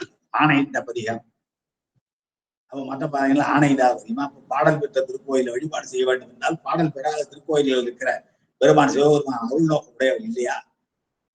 இப்படி ஒரு கோட்பாடுகளை சிரமத்தை வகுத்து வைத்திருக்கிறார்கள். அப்போ பற்று அற்று எந்த பற்றுமே இல்லாமல், முழுமையாக எந்த பற்றுமே இல்லாமல், ஏன்னா அவன் பிச்சை எடுக்கிறான் பாருங்க பெருமாள். படைத்துலகேழும் படைத்த பிரானை, பரந்துலகேழும் படைத்த பிரானை இறந்துண்ணி என்பர். எல்லா உலகங்களையும் படைத்திருக்கிற பெருமான், எல்லா உலகமும் ஆனாய் நீயே ஏகம்பமேவி இருந்தாய் நீயே என்று பாடுகிற அந்த எல்லா உலகமும் தனக்கே உடைய பெருமான் எந்த பற்று இல்லாதவர்களும் பிச்சை எடுக்கிறார். அதுபோல பற்று அற்று இன்றி யாரையும் இல்லவர்க்கு துணையாவார் யாரும் இல்லாதவர்களுக்கு, அது இல்லறத்தாராக இருந்தால் துணையாவார் யாரும் இல்லாதவர்க்கு, துறவியாக இருந்தால் எந்த துறவும் எந்த பற்றும் இல்லாதவர்க்கு உற்ற நற்றுணையாவான். நெருங்கிய நல்ல துணையாக விளங்குகிற பெருமான் எழுந்தோடு இருக்கிற பதி யாது எனவில் தெற்று மாடங்கள் சூழ்திரு வாஞ்சியம், பெரிய பெரிய மாளிகைகள், கட்டப்பட்ட மாடங்கள், மிகப்பெரிய உயர்ந்த மாளிகைகள். எவ்வளவு வல்லுநர்கள் இருந்தால், மயன் போன்ற தச்சர்கள், கல் தச்சர்களும் மரத்தச்சர்களும் கருங்கல் தச்சர்களும் சுவை தச்சர்களும் இருந்தால் இப்படிப்பட்ட மாடங்கள் எல்லாம் கட்டியிருப்பார்கள். அப்படி தெற்று மாடங்கள் கட்டப்பட்டிருக்கிற மிக உயர்ந்த மாடங்கள் சூழ் திருவாஞ்சியம், சூழ்ந்திருக்கிற திருவாஞ்சியம் என்னும் அந்த திருத்தலத்தை கற்று சேர்பவர்க்கு, திருவாஞ்சியத்தை கற்க வேண்டும் என்றால் திருவாஞ்சியத்தில் எழுந்தோடு இருக்கிற பெருமானுடைய ஆற்றல்களை, கருணையை, அது அறக்கருணையோ மரக்கருணையோ அவருடைய அத்தனை பண்புகளையும் அவருடைய குணங்களையும் அந்த சிவஞானம் பெறுவதற்குரிய அத்தனையும் கற்று சேர்பவருக்கு, அந்த திருத்தலத்தை சேர்ந்தவருக்கு கருத்தாவது, அதுதான் அவர்களுக்கு கருத்தாக அமைய வேண்டும். அறிதற்குரிய கருத்து பொருள் இதுதான் என்று அறிந்து கற்க வேண்டும் என்று இந்த 6வது பாடல் சொல்லுகிறது. அடுத்து 7வது பாடல், 8வது பாடல், 9வது பாடல், கடைசி பாடல் வச்சுக்கோமே. அருக்கன் அங்கி அமனொடு தேவர்கள் திருத்தும் சேவடியான் திகழும் நகர் இவர்களை எல்லாம் திருத்தி என் திருவடியை வந்து சேரு என்று ஞானம் வழங்கிய பெருமான். யாருக்கெல்லாம்? அருக்கன், அருக்கன் சூரியன் 12 பேர் இருக்காங்க. அங்கி நெருப்பு கடவுள், யமன் தெரியும் கூற்றுவன், தேவர்கள், இவர்கள் அல்லாத இந்திராதி தேவர்கள் 33 கோடி தேவர்கள் எல்லாரையும் திருத்தி அவருடைய தவறுகளை எல்லாம் திருத்தி, எல்லாம் தவறு பண்ணவன்தான். தக்கையாகத்துல போய் சூரியன் கலந்து கொண்டான், பல்ல உடைபட்டான், இந்திரன் குயிலா தப்பி ஓடினான், ஒருத்தனுக்கு ஆட்டு தலை வைக்கப்பட்டது, ஒருத்தனுக்கு மூக்கு அறியப்பட்டது, என்னெல்லாம் பார்க்கிறோம் இல்லைங்களா? அப்போ அத்தனை தேவர்களும் தவறு செய்திருக்கிறார்கள். அக்னி தவறு செய்திருக்கிறான்.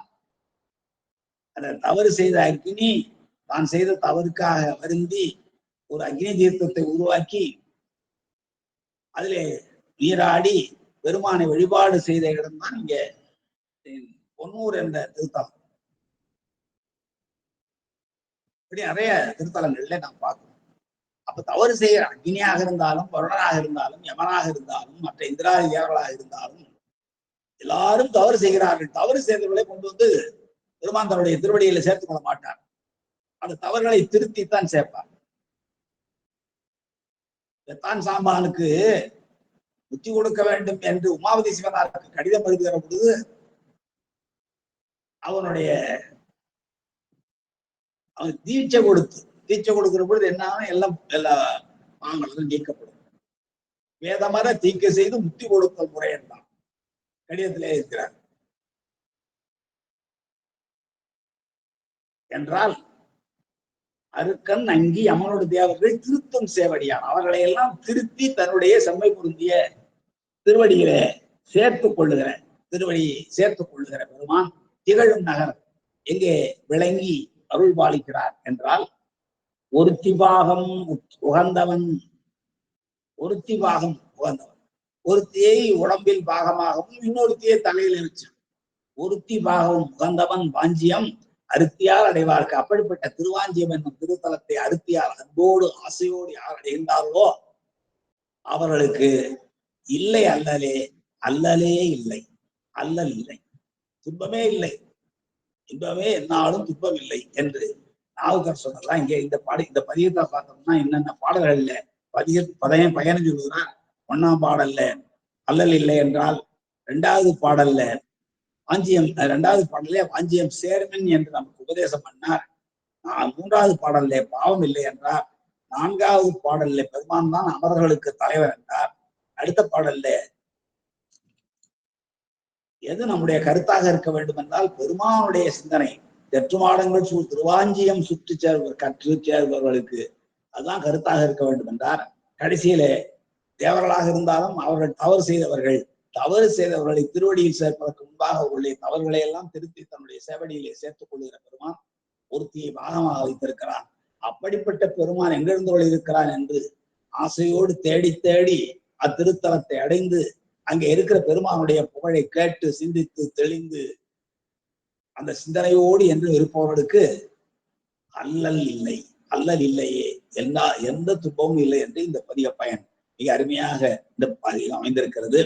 வாஞ்சிநாதர் என்பது திருத்தலத்தில் எழுந்தருளிருக்கிற பெருமான்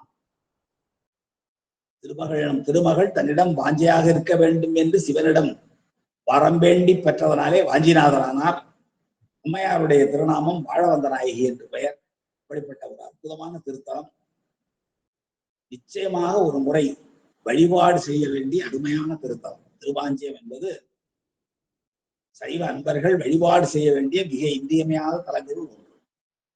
சரிங்க, அடுத்து என்ன பண்ணார்? நம்முடைய நாவுக்கரசு பெருமான் பாடிய பதியத்தின்படி தெய்வ சேக்கிழார் பாடிய பதியத்தின்படி பார்ப்போமானால் வரலாற்றுல என்ன சொன்னாரு? போன பாட்டுல திருவாஞ்சியம் வந்தடைந்தார் என்றார்.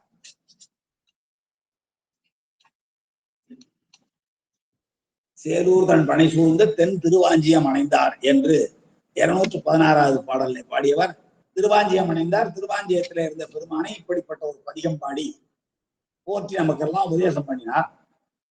அடுத்து என்ன செய்தார்? 217வது பாடலுக்கு போகணும். பெருவாச மலர்ச்சோலை பெருவேளூர் பணிந்தேத்தி. அவனுடைய சொன்ன வாச மலர்கள் நிறைந்திருக்கிற பெரிய சோலைகள் நிறைந்த அந்த பெருவேளூர் என்னும் திருத்தலத்தை வழிபாடு செய்து அங்கிருக்கிற பெருமானை போற்றி முருகாரும் மலர்கொன்றை முதல்வனார் பதிபலம். முருகாரும் மலர்கொன்றை கொன்றை வளர் அணிந்திருக்கிறார். முருகன் அழகு நடத்தும், மனம் நடத்தும், புதுமை நடத்தும்.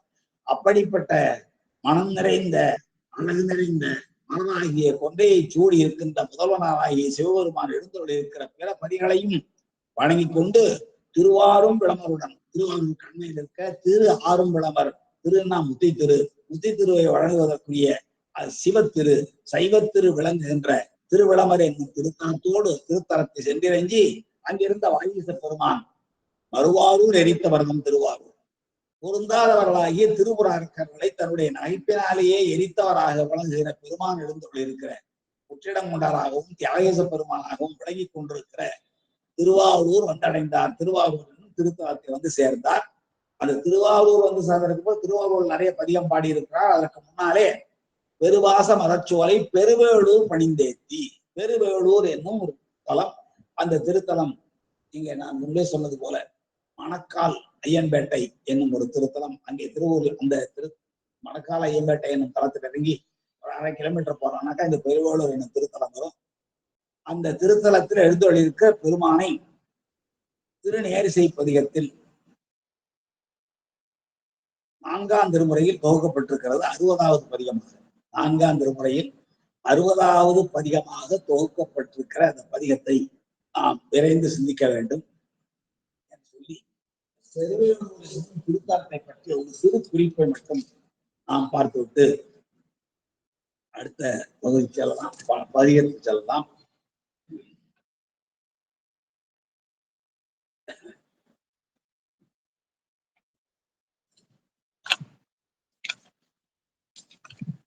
பெருவேளூர் என்பது இப்போது மணக்கால் ஐயம்பேட்டை என்று சொல்லப்படுகிற திருத்தலம்.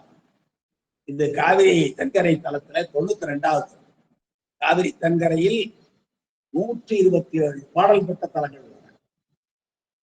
வடகரையில 63, தென்கரையில 127 தலங்கள். அந்த 127 தலத்துல 92வது தலமாக விளங்குவது இந்த பெருவேளூர் என்னும் திருத்தலம். நான் முன்பே சொன்னது போல கும்பகோணம் திருவாரூர் பேருந்து சாலையிலே மணக்கால் என்ற இடத்துல இறங்கி அந்த சாலையிலிருந்து இடப்புறமாக ஒரு 1/2 கிலோமீட்டர் தூரம் செல்வோமானால் இந்த திருக்கோயிலை அடையலாம். இது இப்பொழுது நாம் மணக்கால் ஐயம்பேட்டைங்கிறோம். அதுக்கு காட்டூர் ஐயம்பேட்டை என்றும் ஒரு காலத்தில் பெயர் வழங்கி இருக்கிறது. திருவாரூர்ல பக்கம் 7 கிலோமீட்டர் தூரம். இறைவனுடைய பெயர் அபிமுக்தீஸ்வரர், பிரியா ஈஸ்வரர், பிரியாநாதர் இதெல்லாம் ஒரு பேரு. இறைவனுடைய பெயர் ஏலவார் குழலி. காஞ்சிபுரத்தோட அப்படிதான் இருக்கும். ஏலவார் குழலி உமையம்மை என்று சொல்லுவாங்க. அதுபோல ஏலவார் குழலாள், அது அபிநாம்பிகை என வடமொழியிலே பெயர். பரமதம் கன்னியாக விளங்குகிறது. சரவண பொய்கை என்னும் ஒரு பொய்கை இருக்கிறது. பெருவேளூர் பார்த்துங்க, வேள்னா முருகன் அர்த்தம். வேளூர் என்றால் முருகப்பெருமான் ஏதோ ஒரு வகையிலே தொடர்பு கொண்ட தலம் என்று நாம் கொள்ள வேண்டும். அதோடு மட்டுமல்லாமல் இங்கே பெருவேள் என்பவன் வாழ்ந்த இடம், அதனாலே பெருவேளூர் என்ற பெயர் வந்தது என்று காரணம் சொல்கிறார்கள். இந்த ஊர்ல முருகப்பெருமான் வழிபாடு செய்து பேறு பெற்றிருக்கிற நிலையில் வேளூர் என்னும் காரணம் சொல்லப்படும். ஒரு பாடல்லையே சோமாஸ்கந்த நிலையிலே பெருமான் அமர்ந்திருக்கிற காட்சி இந்த பதிகத்திலே இருக்கிறது. எனவே முருகப்பெருமான் பெருமானுடைய அருள் பெற்றத்தான் பல இடங்களிலே பெருமானை ஸ்தாபனம் செய்து வழிபாடு. சேஞ்சலூர்னு ஒரு ஊர். சேய்னா முருகன், சேஞ்சலூர்னா முருகப்பெருமானே சூரசம்ஹாரத்தின் பொருட்டு போகிற பொழுது இடையிலே சிவலிங்க பிரதிஷ்டை பண்ணி அதை வழிபாடு செய்து பெருமானுடைய அருளை பெற்று பிறகு சம்ஹாரம் செய்கிறார் என்பது வரலாறு. சேஞ்சலூர் என்று பெயர். நம்ம சண்டேஸ்வரர் ஊர், விசாரசர்மருடைய ஊர். அதுபோல இந்த பெருவேளூர் என்ற வேளூர் என்றால், வேள் என்றாலே முருகன் அர்த்தம். உள்ளிருக்கு வேளூர்னு ஒரு ஊர். உள்ளுன்னா ஜடாயு, இருக்குன்னா வேதம், வேள்னா முருகப்பெருமான், ஊர்னா சூரியன். இத 4 வழிபாடு செய்தனால அந்த ஊருக்கு பேரு புள்ளிருக்கு வேளூர்னு பேரு. புல் என்றால் பறவை, ஜடாயு. ஜடாயு மோட்சம் அடைந்த இடம். புல் இருக்குன ரிக்வேதம், அது பூஜித்து பேறு பெற்ற தலம். புல் இருக்கு, வேள்னா முருகன். இப்போ பாருங்க, அங்க செந்தமிழ் பெருமான் முருகன் செல்வ முத்துக்குமாரசாமியா விளங்குகிற தலம். எல்லா தலங்களிலும் முருகப்பெருமான் இருக்கிறார் என்றாலும் கார்த்திகோறும் செல்வ முத்துக்குமாரசாமிக்கு நடைபெறுகிற அபிஷேக ஆராதனைகள், திருவிழாக்கள் மிகப்பெரியது. நம்முடைய முத்துக்குமார சுவாமி பிள்ளைத்தமிழ் பாடிய குமரகுரு சுவாமிகள் மாசலாமணி தேசிகரிடம் தன்னுடைய வாக்கு தடைபட்ட போது மாசிலாமணி பெருமான் என்ற அந்த மகா சன்னிதானம் தன்னை சீடராக ஏற்றுக்கொள்ள வேண்டும் என்று வேண்டிக் கொண்ட பொழுது குமரகுருவிடம் சொன்னது, நீ தல யாத்திரை செய்து வா, முதலில் காசிக்கு சென்று வா என்றார். குருநாதர் சொன்னபடி காசிக்கு சென்று வர நீண்ட காலம் ஆகுமே என்பதற்காக முதலில் இன்னும் கொஞ்சம் அருகில் சொல்லுங்கள் என்று சொன்ன உடனே தில்லை சென்று வா என்றார். அந்த தில்லைக்கு செல்கிற பொழுது இடையிலே உள்ளிருக்கு வேலூரிலே தங்கி அங்க இருக்கிற செல்வமுத்துக்குமாரசாமி மீது பிள்ளைத்தமிழ் பாடினார். பிள்ளைத்தமிழ் என்றால் 2 பிள்ளைத்தமிழ் குமரகுரு சுவாமிகள் பாடியது. ஒன்று மீனாட்சி அம்மை பிள்ளைத்தமிழ், இன்னொன்று முத்துக்குமாரசாமி பிள்ளைத்தமிழ். இந்த 2 பிள்ளைத்தமிழும் தான் படிக்க வேண்டிய பிள்ளைத்தமிழ்கள். எத்தனையோ பிள்ளைத்தமிழ் வரலாம். மிக மிக அருமையான பிள்ளைத்தமிழ் என்றால் புராண வரலாறுகள், இதிகாச செய்திகள் எல்லாம் ராமாயண கதையெல்லாம் வரும். புராண வரலாறுகள், இதிகாச செய்திகள், இலக்கிய கோட்பாடுகள், காதல், திருமணம். அந்த பெருமான் சொல்லுவார், குறமகள் சொல்லுக்கு தேனூறு கிழவிக்கு வாயூர் என்றவன் செங்கீரை ஆடியவில்லை. அந்த குறமகள் வள்ளி, அந்த குறமகளுடைய தேனூறு கிழவிக்கு வாயூர் நின்றவன் செங்கீரை ஆடிய புறப்பொருள் துறை அமைந்து நிறைய கற்பனைகள் அமைந்து, இனிய கற்பனைகள். ஒரு கவிதை என்றால் அது கருத்தமைந்திருக்க வேண்டும், கற்பனை இருக்க வேண்டும், உணர்ச்சியை தூண்ட வேண்டும், வடிவம் வேண்டும். அப்படிப்பட்ட 4 பண்புகளும் பொருந்தி இருக்கிற மிக அற்புதமான கவிதைகளாக முத்துக்குமாரசாமி பிள்ளைத்தமிழையும் அந்த பாட்டை பார்த்து வீணேறு குண்டகழி தீவாய் விடுத்ததன் இல்லியார் இளவரோடும் என்று தொடங்குகிற பாடல்ல ராமபிரான் பற்றிய குறிப்பு. ராமன் தம்பி இலக்குவனோட வந்த செய்தியை சொல்லுவார். இப்படி இதிகாச கருத்துகள், புராண கருத்துகள், நல்ல நடை, நல்ல இலக்கிய அமைப்பு, பல செய்திகளை சொல்வது பிள்ளைத்தமிழ். 10 பதிவு பருவங்களாக பாடியிருப்பார். அதுல அந்த வேலூருக்கு சொன்னேன், முருகப்பெருமான் பெருமானை வழிபாடு செய்து பேறு பெற்ற தலங்கள். அதுல வந்து பெருவேளூர். இந்த பெருவேளூர் அதை பற்றிய குறிப்பு நம்முடைய பாடல் இருக்கிறது. அது போல பெருவேள் என்ற ஒரு வள்ளல் வாழ்ந்த தலமாக இருந்ததுனாலே இந்த பெருவேளூர் என்னும் பெயர் வந்தது என்ற இன்னொரு குறிப்பும் காணப்படுகிறது. சரிங்க. இங்கே ஞானசம்பந்த பெருமான் ஒரு பதிகம், அப்பர் சுவாமிகள் பாடிய ஒரு பதிகம் தான் கிடைத்திருக்கிறது. மோகினி வடிவம் எடுத்த திருமால் அந்த அவதார நோக்கம் நிறைவேறிய பின்பு இறைவனை வழிபாடு செய்து மோகினியினுடைய தன்மை நீங்கி ஆண் வடிவம் பெற்ற தலம் இந்த தலம் என்று குறிப்பிடுவார்கள். மோகினி அவதாரம் தெரியும். அருகாவனத்து முனிவர்களுடைய ஆணவத்தை, அறியாமை, அதே போல அந்த அருகாவன முனி பத்தினியர்களுடைய ஆணவத்தை அடக்குவதற்கு பெருமான் பிச்சாடவனாகவும் திருமால் மோகினியாகவும் சென்று செய்வார்கள் அல்லவா. அப்பொழுது அந்த மோகினி அவதாரம் எடுத்தார் திருமால். அந்த மோகினியின் என்ற அந்த பெண் வடிவம் நீங்கி மீண்டும் ஆண் வடிவம் பெற்ற தலம் இந்த பெருவேளூர் என்ற திருத்தலம் என்ற குறிப்பு தலபுராணத்தில் சொல்லப்படுகிறது. அப்படிப்பட்ட மிகச்சிறந்த இந்த பெருவேளூரை பற்றி நாம் இந்த பதிகத்தின் வாயிலாக படிக்கிறோம். அந்த பதிகத்தை எடுத்துக் கொள்ளுங்கள். அது 4ஆம் திருமுறையில் 60வது பதிகம். நல்ல எளிமையான அருமையான பதிகம். நான் விரைந்து செல்கிறேன், பார்க்கலாம். திருச்சிற்றம்பலம். 4 இல் 60 திருநேரிசை. பெரிய பிராணத்தை எப்படி வருது? பெருவாச மலர்ச்சோலை பெருவேளூர் பணிந்தேத்தின்னு பாருங்க 217வது பாடல்ல பெருவாச மலர்ச்சோலை பெருவேளூர் பணிந்தேத்தி. அந்த பணிந்ததும் ஏற்றியதும் தான் இந்த பதிகம். மறையணி நாவினானை மரப்பிலார் மனத்துளானை கரையணி கண்டன் தன்னை கனலெறி ஆடினானை பிறையணி சடையினானை பெருவேளூர் பேணினானை நரையணி மலர்கள் தூவி நாள்தோறும் வணங்குவேனே. இதாங்க மிக எளிமையாக அடையாளங்களை சொல்லி இப்படிப்பட்ட பெருமானை நான் நாள்தோறும் வணங்குவேன். என்ன அர்த்தம்? நீங்களும் வணங்குங்கள் அர்த்தம். எப்படிப்பட்டவன்? மறையணி நாவினானை. மறை அணி நாவினான். பெருமானுடைய நாக்கில் என்ன அழகு! வேதத்தையே அணியாக பெற்ற நாள். மறை அணி நாவினானை, வேதத்தை அணியாக பெற்ற நாவை உடையவன். மறப்பிலார் மனத்துளானை, யாரெல்லாம் மறக்கவில்லையோ அவர்களுடைய மனத்திலெல்லாம் பெருமான் நிறைந்திருக்கிறான். புறத்தாருக்கு சேயோன். ஆனால் மறப்பிலார், இந்த மறப்பிலார் மறுபடியும் வருது பாருங்க, மறத்தல் இல்லாதவர்கள் என்பது பொருள். மறத்தல் என்னும் தொழிற்பெயரை மறப்பு என்கிறார். மறப்பிலார், மறத்தல் இல்லாதவர்கள். முதல்ல சொன்ன அந்த பாடல் அதே தொடர் வருது பாருங்க.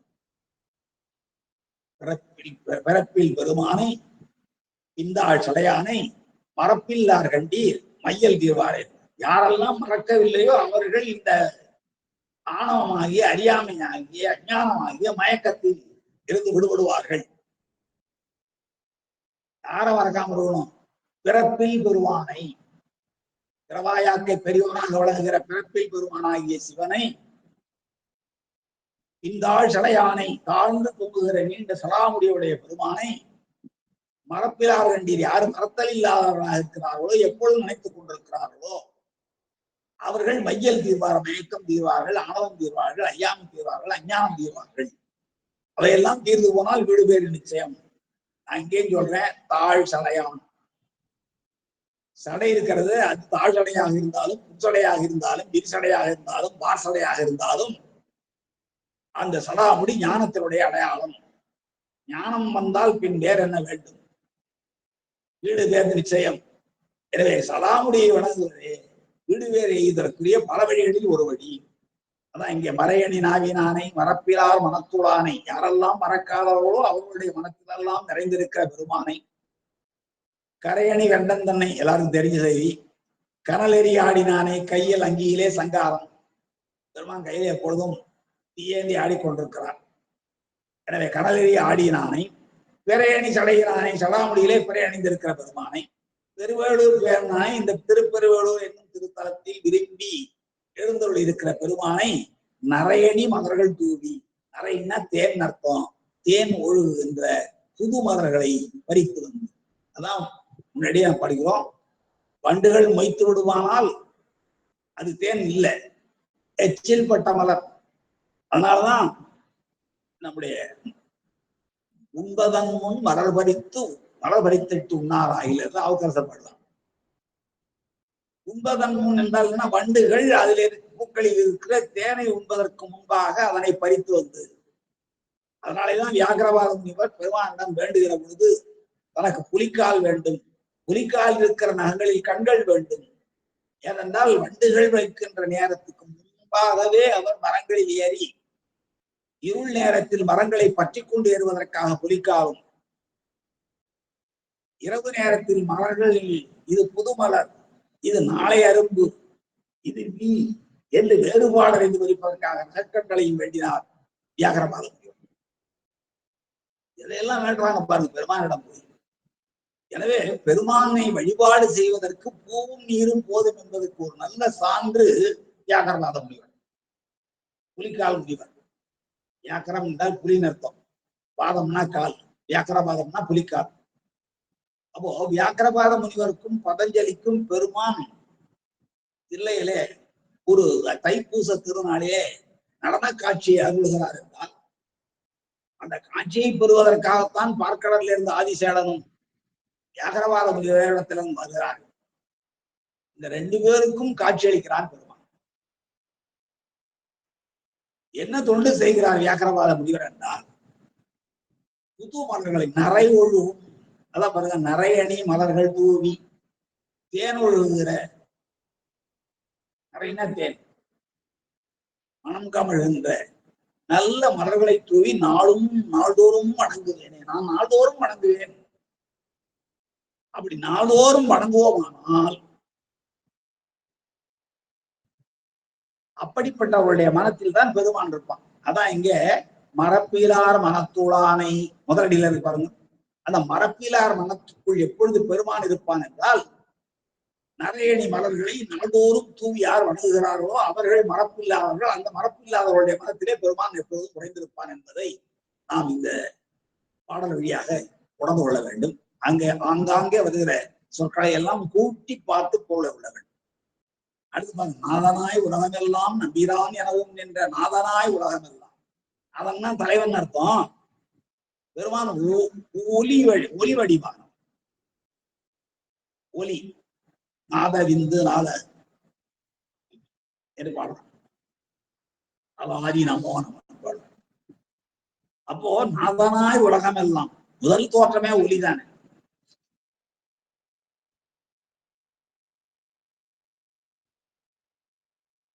கைகறி வாக்காக விடுவதற்கு முன்படி ஒரு 3 நிலைகளை கடந்து வாக்காக வெளிவருகிறது.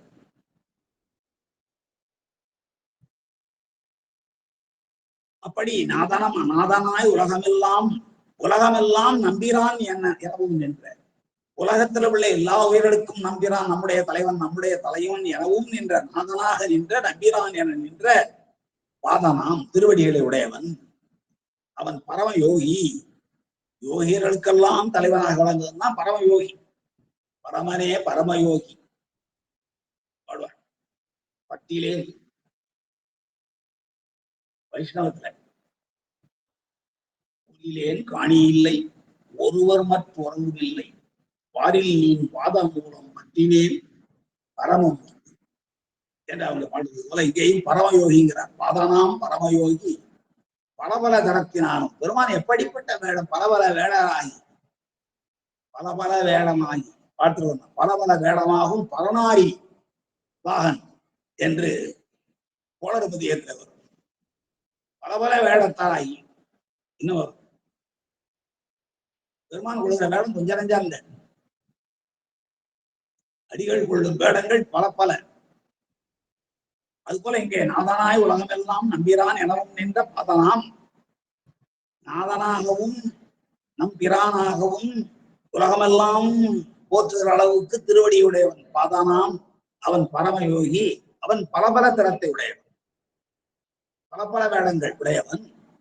அவன் வேதனாய் தோன்றினான்.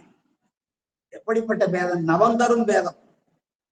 சிவமாக, சக்தியாக, திருமாலாக, பிரமதேவனாக என்று நாம் நவந்தரு பேதங்கள் பார்க்கிறோம் இல்லைங்களா? சதாசிவம், மகேஸ்வரன், உருத்திரன் என்றெல்லாம் பார்க்கிறோம். அப்படி நவந்தரும் பேதமாக தோன்றினானை பெருவேளூர் பெண்ணினானை, பெருவேளூர் என்னும் திருத்தலத்தில் விரும்பி எழுந்தொழிருக்கிற பெருமானை ஓதனாவுடையனாகி, நாவுக்கு அரசன் நான்.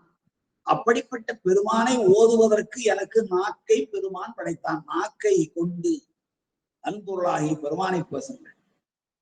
அதனாலதான் பேசாத நாளெல்லாம் பிறவா நாளே என்றார். நாக்கோட வேலை என்ன? பேசுவது தானே. பேசினால் பேசிற்றே எம்பெருமான் எந்தை ஈசன் என்று பேசுங்கள் என்பார் பணிவாசன். அதாங்க வெற்றி சொல்லை, வீண் சொல்லை, பயனற்ற சொல்லை பேசாதீர்கள். பயனில் சொல் பாராட்டுவாய் மகனல் மக்கள் பதடியனர் என்பார். பயனுடைய சொல்லுங்கள். சொல்லுக சொல்லி பயனுடைய, சொல்லற்க சொல்லி பயனிலா சொல். பிற சொற்கள் எல்லாம் பயனில்லாதவை. நமச்சிவாய என்னும் 5 எழுத்தும் திருநாமமும் தான் பயனுள்ளவை. திருவடி வேறு, திருவைந்தெழுத்து வேறு இல்லை. எனவேதான் நாதனாய் உலகமெல்லாம் நம்பிரான் எனவும் நின்ற பாதனாம் பரமயோகி பலபல திறத்தினாலும் வேதனாய் தோன்றினானை. பல்வேறு நவந்தரும் பேதமாக வருவான், அட்டமுத்த வடிவமாக வருவான், இன்னும் ஒன்றாய் வேறாய் உடனாய் வருவான். இப்படி வேதனாய் தோன்றினானை, பெருவேளூர் பெழினானை, ஓத நா உடையனாய். அப்படிப்பட்ட பெருமானை போற்றி பாடுவதற்கு நாக்குடையவனாக, அதான் நாவுக்கு அரசனாக என்னை படைத்தான் பெருமான். நாவுக்கரசு என்னும் திருநாமம் இந்த மாநிலத்தில் மன்னுக என்று பெருமான் சொன்னார். நாவுட ஓதனா உடையனாகி உரைக்குமாறு உரைக்கூட்டேனே. உரைக்குமாறு உரைக்கூட்டேனேன்னு சொன்னா திருநாவுக்கரசர், அதாவது உன்னை உரைக்குமாறு, விளம்புமா விளம்பே, கருதுமா கருதே என்பது போல் உரைக்குமாறு உரைக்கூட்டேனே. நான் இதை திரும்ப திரும்ப நான் உரைக்க வேண்டும், உரைப்பதற்கு எனக்கு நீ உரைய வழிகாட்டு என்று அந்த பொருள். விளம்புமா விளம்பேன்னா விளம்புமாறு எனக்கு சொல்லித்தான், கருதுமா கருதே என்றால் கருதுமாறு எனக்கு சொல்லித்தான், கருதவை. அது போல அடுத்த பாடலே இது மாதிரி இருக்குது. உரைக்குமாறு உரைக்கூட்டேனே என்றால் நான் இப்படியெல்லாம் உரைக்குமாறு எனக்கு அந்த உணர்வைத்தான் என்பது. அடுத்து பாருங்க, மூன்றாவது பாடல். இதுதான் நான் சொன்னேன் இந்த சோமாஸ்கந்த வடிவம். புறவிதோள் மணந்த செல்வ குமரவேள் தாதை என்றும் எப்படி உலகத்துல போட்டுறாங்க. புறவிதோள் மணந்த புறத்தியாகிய வள்ளிநாச்சியாரை திருமணம் செய்து கொண்ட புறவிதோள் மணந்த செல்வ குமரவேள் தாதை. செல்வ குமரவேள், செல்வ முத்து குமாரசாமி, குமரவேள், வேள் ரெண்டு பேர், ஒருத்தன் கருவேள், ஒருத்தன் செவ்வேள், ரெண்டு பேரும் விருப்பத்தை தருபவர்கள். உலக இச்சைகளை எல்லாம் நீக்கி பெருமானுடைய திருவடியை சேர வேண்டும் என்று விருப்பத்தை தருபவன் முருகன். இந்த உலகத்தில் உள்ள எல்லா பொருள்களையும் அனுபவிக்க வேண்டும் என்று ஆசையை தூண்டுபவன் கருவேள் ஆகிய மன்மதன். ஆனால் ரெண்டு பேருக்கும் வேள் என்று பெயர். இங்கே குமரவேள் தாதை, புறவிதோள் மணந்த செல்வ குமரவேள் தாதை. அப்பாவும் பிள்ளையும் சொல்லியாச்சா, அம்மாவை சொன்னா சோமாஸ்கந்தர் வடிவம் பாருங்க. நரவிள நறுமன் கூந்தல் நங்கையோர் பாகத்தானை, நரவு இள மென் நறுமென் கூந்தல் நங்கையோர் பாகத்தானை. இப்ப அம்மா வந்துதான் குமரவேள் தாதைங்கிற பொழுது தாதை பெருமான், நங்கையோர் பாகம் அம்மை, இடையிலே முருகப்பெருமான். அதான் சோமாஸ்கந்த வடிவம். சக உமா ஸ்கந்தன் என்று சொல்வார். சோமாஸ்கந்தனை சரியாக சொல்ல வேண்டும் என்றால் சக உமா ஸ்கந்தன் என்பார். ஸ்கந்தன்னா முருகப்பெருமான், சகம் பாதியாக அப்பனுக்கு பாதியாக உமையம்மையார் விளங்க கந்தன் இடையிலே தோணுகிற காட்சி சகோமாஸ்கந்தன் என்பதுதான் சோமாஸ்கந்தன் ஆயிற்று சொல்வார். இப்ப குறவிதோள், குறவின்னா குறத்தின் அர்த்தம். குறவர் மகள் வள்ளி, அந்த வள்ளிநாச்சியாரை மணந்து கொண்ட செல்வக்குமரவேளாகிய முருகப்பெருமானுடைய தாதை என்றும் அவருடைய தந்தை என்றும் தாதா என்ற சொல் மருவிதான் தாதை என்று ஆயிற்றிருந்தார்கள். தந்தை என்றும் நரவு இள, நரபிளம் என்போல் அப்படி ரெண்டு வகையா பிரிக்கிறாங்க. நரவு இள நறுமென் கூந்தல் என்று பிரிச்சீங்கன்னா, நரவு என்றால் தேன், போன பாட்டில் நரையும் பார்த்தோம், அதேதான். நரவு இளம் என்றால் தேன் மனம் கமழ்கின்ற மலர் அணிந்த மென்மையான கூந்தலை உடையவள். அம்மையினுடைய கூந்தலுக்கு இயற்கை மனம் உண்டு என்பதை பல பாடல்களிலே நாம் பார்க்கிறோம். நக்கீரர் சண்டை போட்டு பெருமானுடைய வெப்பு நோய்க்கு ஆளானதுலாம் நமக்கு தெரியும். பொங்குதேர் வாழ்க்கை அஞ்சரை தும்பி காமம் செப்பாது கண்டது மொழிவோம்.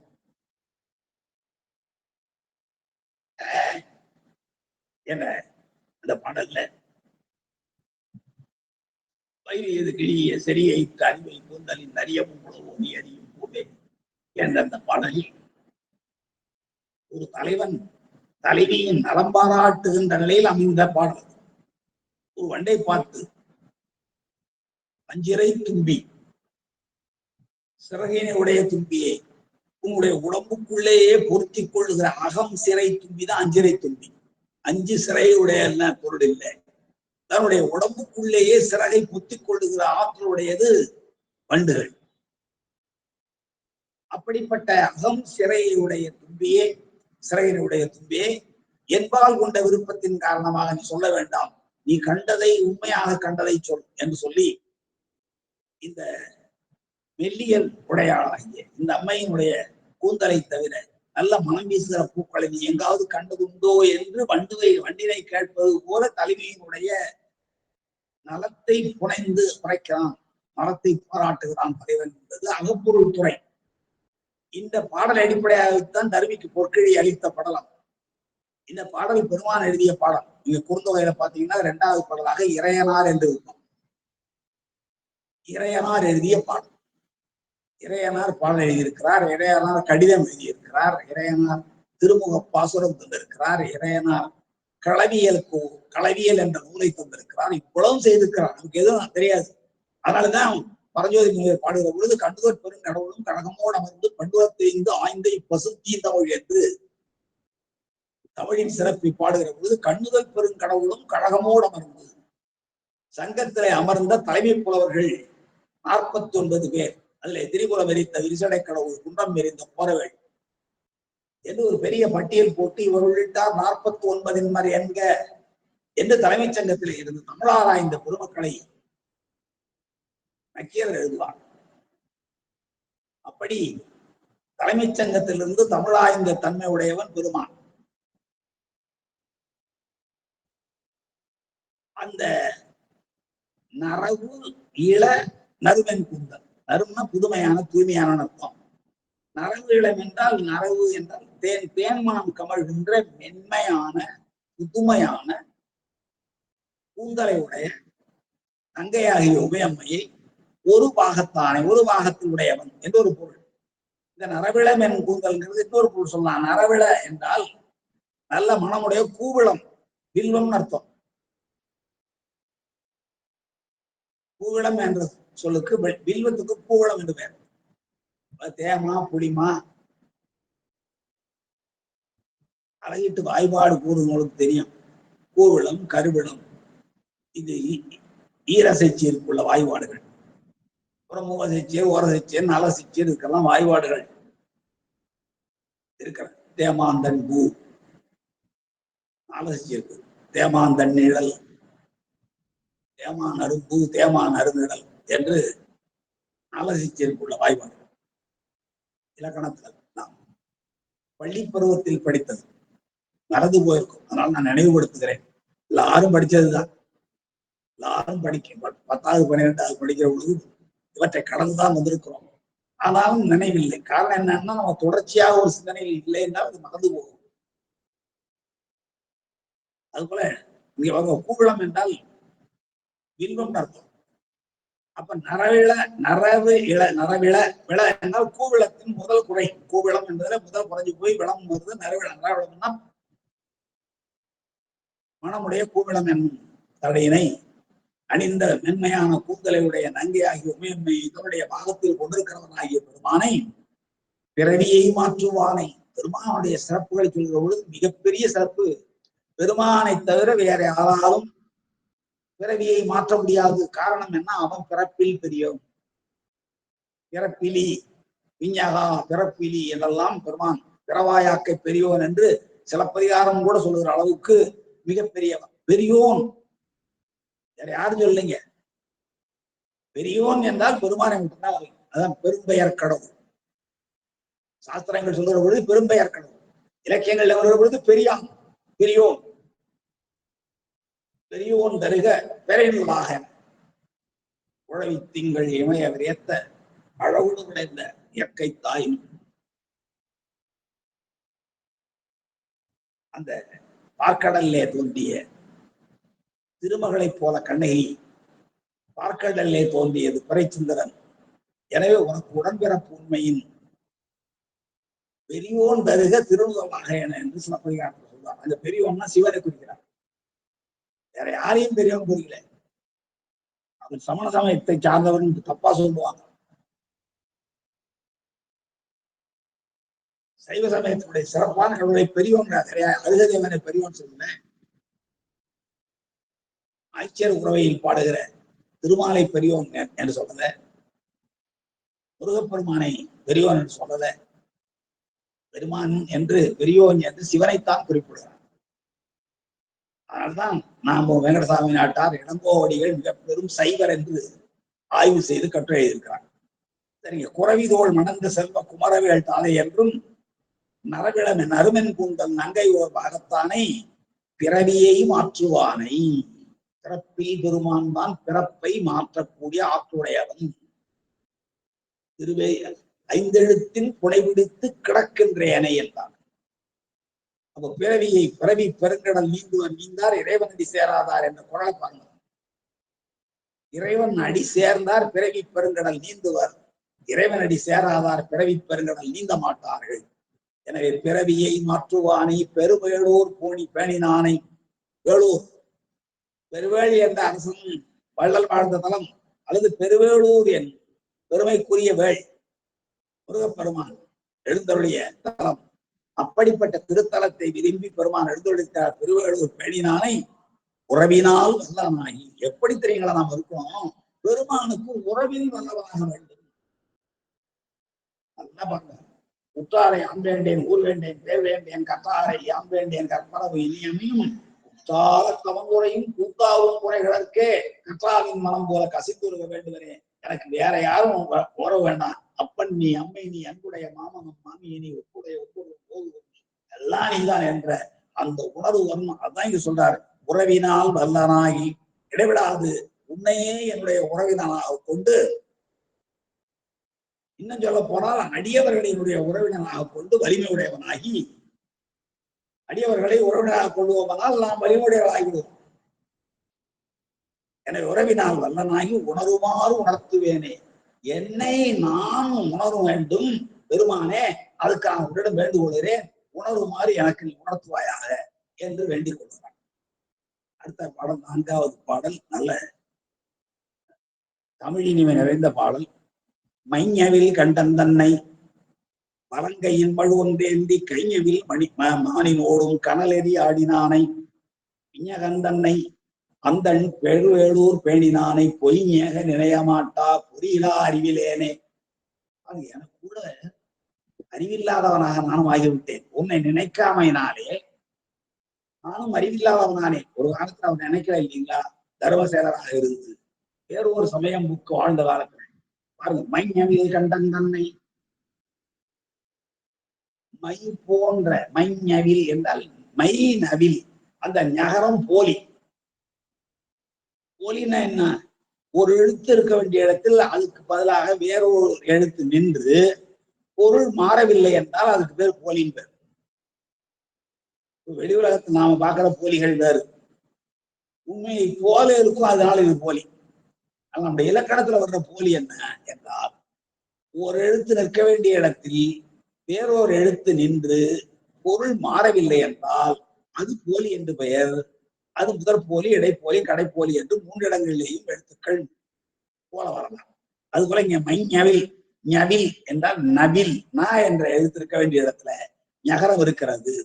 அப்ப என்ன அர்த்தம், அருமை பயின்ற கண்டன் தன்னை நீலகண்டன் உடைய பெருமானை வலங்கையில் மழு ஒன்று ஏந்தி, வலக்கையில மழு ஏந்தி இருக்கிறார், மனம் ஒரு கையில மழு ஒரு கையில மழு ஏந்தி கைஞவில் மானினோடும், கையில் பழகிய, நவில் என்பது பழகிய, முதல்ல பயின்ற, இங்கே பழகிய, கைஞவில் மானினோடும், கையில் பழகிய ஒரு மான் இருக்கிறது. தாலுகாவர முனிவர்கள் எழுதிய மிகப்பெரிய மான், காற்றினும் கடிது வந்து பறந்து வருகிற வேளையில் அண்டங்களெல்லாம் அதற்கு பின்னாலே வருகிற அளவுக்கு மிக வேகமாக கடிந்து வந்த அப்படிப்பட்ட ஆற்றல் மிக்க மான். நீ ஏதோ மான்னா ஏதோ அழகா தெருவுல திரிந்து கொண்டிருக்கிற, சோலைகளில் நாம் பார்க்கிற அல்லது கண்காட்சி சாலைகளை பார்க்கிற உயிரினங்களை பார்க்கிற அந்த மான் இல்லை. இது பெருமானை அழிப்பதற்காக ஏவி விடப்பட்ட மான். இது வருகிற பொழுது அண்டங்களெல்லாம் பின்னே பறந்து வந்தன. அப்படி காற்றினும் கடிதாக மிக வேகமாக வந்த வலிய மான் அந்த மானை தன்னுடைய 2 விரலாக பற்றினார் என்றால் அளவற்ற ஆற்றல், முடிவில் ஆற்றல், 8 குணங்களே உண்டு. இப்படி கைஞவில் மானினோடும் கனலெறி ஆடினானை, கையில் கனலேந்தி ஆடுகின்ற பெருமானை விஞ்ஞகன் தன்னை, விஞ்ஞகன்னா தலைக்கோலம் உடையவன், சடாமுடி உடையவன், சடாமுடி மேல கங்கையாற்றை தாங்கியவன், பிறைச்சந்திரனை தாண்டியவன், பாம்பை அணிந்தவன், ஊமத்தமலை அணிந்தவன், கொண்டை மலரை சூடியவன், கொக்கரை அணிந்தவன், இவ்வளவும் சேர்ந்து சடாமுடியில் விளங்குகிறது. அதைத்தான் தலைக்கோலம் விஞ்ஞகன். பிறப்பருக்கும் விஞ்ஞகன், பிறப்பருக்கும் விஞ்ஞகன் தன் பெய்கடல்கள் வாழ்ன்னு சொல்றார். விஞ்ஞகன்னா தலைக்கோலம் உடையவன், அவன் தான் பிறப்பை அறுக்கின்ற ஆற்றோடையவன் என்று மணிவாசக பெருமான் சொல்வது போல இங்கே பிறவியையும் ஆற்றுவானே என்று பாடி காட்டினார் நாவுக்கரசர். கருத்தினாலே எல்லாரும் ஒரே, சொற்கள் மாறி இருக்கலாம், கருத்து, அடிப்படை கருத்து எல்லாருக்கும் ஒன்றுதான். அப்படிப்பட்ட பிஞ்ஞகன் தன்னை அந்தன் பெருவேளூர் பேணினானை, அழகும் குளிர்ச்சியும் உடைய பெருவேளூர் என்னும் திருத்தலத்தில் விரும்பி எழுந்தருள் இருக்கிற பெருமானை பொய்ஞக நினைய மாட்டா. பொய் நெக நெக பொய் நீங்க, பொய் மனசை விட்டு நீங்க நினைய மாட்டான். அந்த பொய் நீங்களன்னா நினப்பு வராது. பொய் இருக்கிற வரைக்கும் நினப்பு வராது. அது நீங்கனாதான் நினப்பு வரும். அதான் பொய் நகை நினைய மாட்டா. பொய்யும் வேகுமாறு நினைய முடியாமல் இருக்கின்ற பொறியிலா அறிவினேனே, எனக்கு ஒளி இல்லை, அதனாலே இருள் வந்தது. இருள் வந்தமைதான் அறியாமை, அதனாலே அறிவிலை நான் விளங்குகிறேன் என்பது இந்த 4வது திருப்பாடலுடைய பொருள்.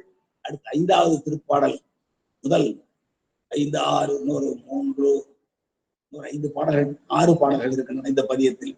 இந்த பதியத்தில் இருக்கிற 6 பாடல்களையும் அடுத்து திருவாரூருக்கு அவர் செல்லுகின்ற நிலையில் பாடியிருக்கிற பதியங்களிலே ஒரு சில பதியங்களையும் நாம் தொடர்ந்து சிந்திக்கலாம் என்று சொல்லி இதுவரை கேட்டிருந்த சைவ தமிழ் சான்றோர்களுக்கு என்னுடைய பணிவார்ந்த நன்றியை, வணக்கத்தை, வாழ்த்தை தெரிவித்து நிறைவு செய்கிறேன். நன்றி, வணக்கம். திருச்சிற்றம்பலம்.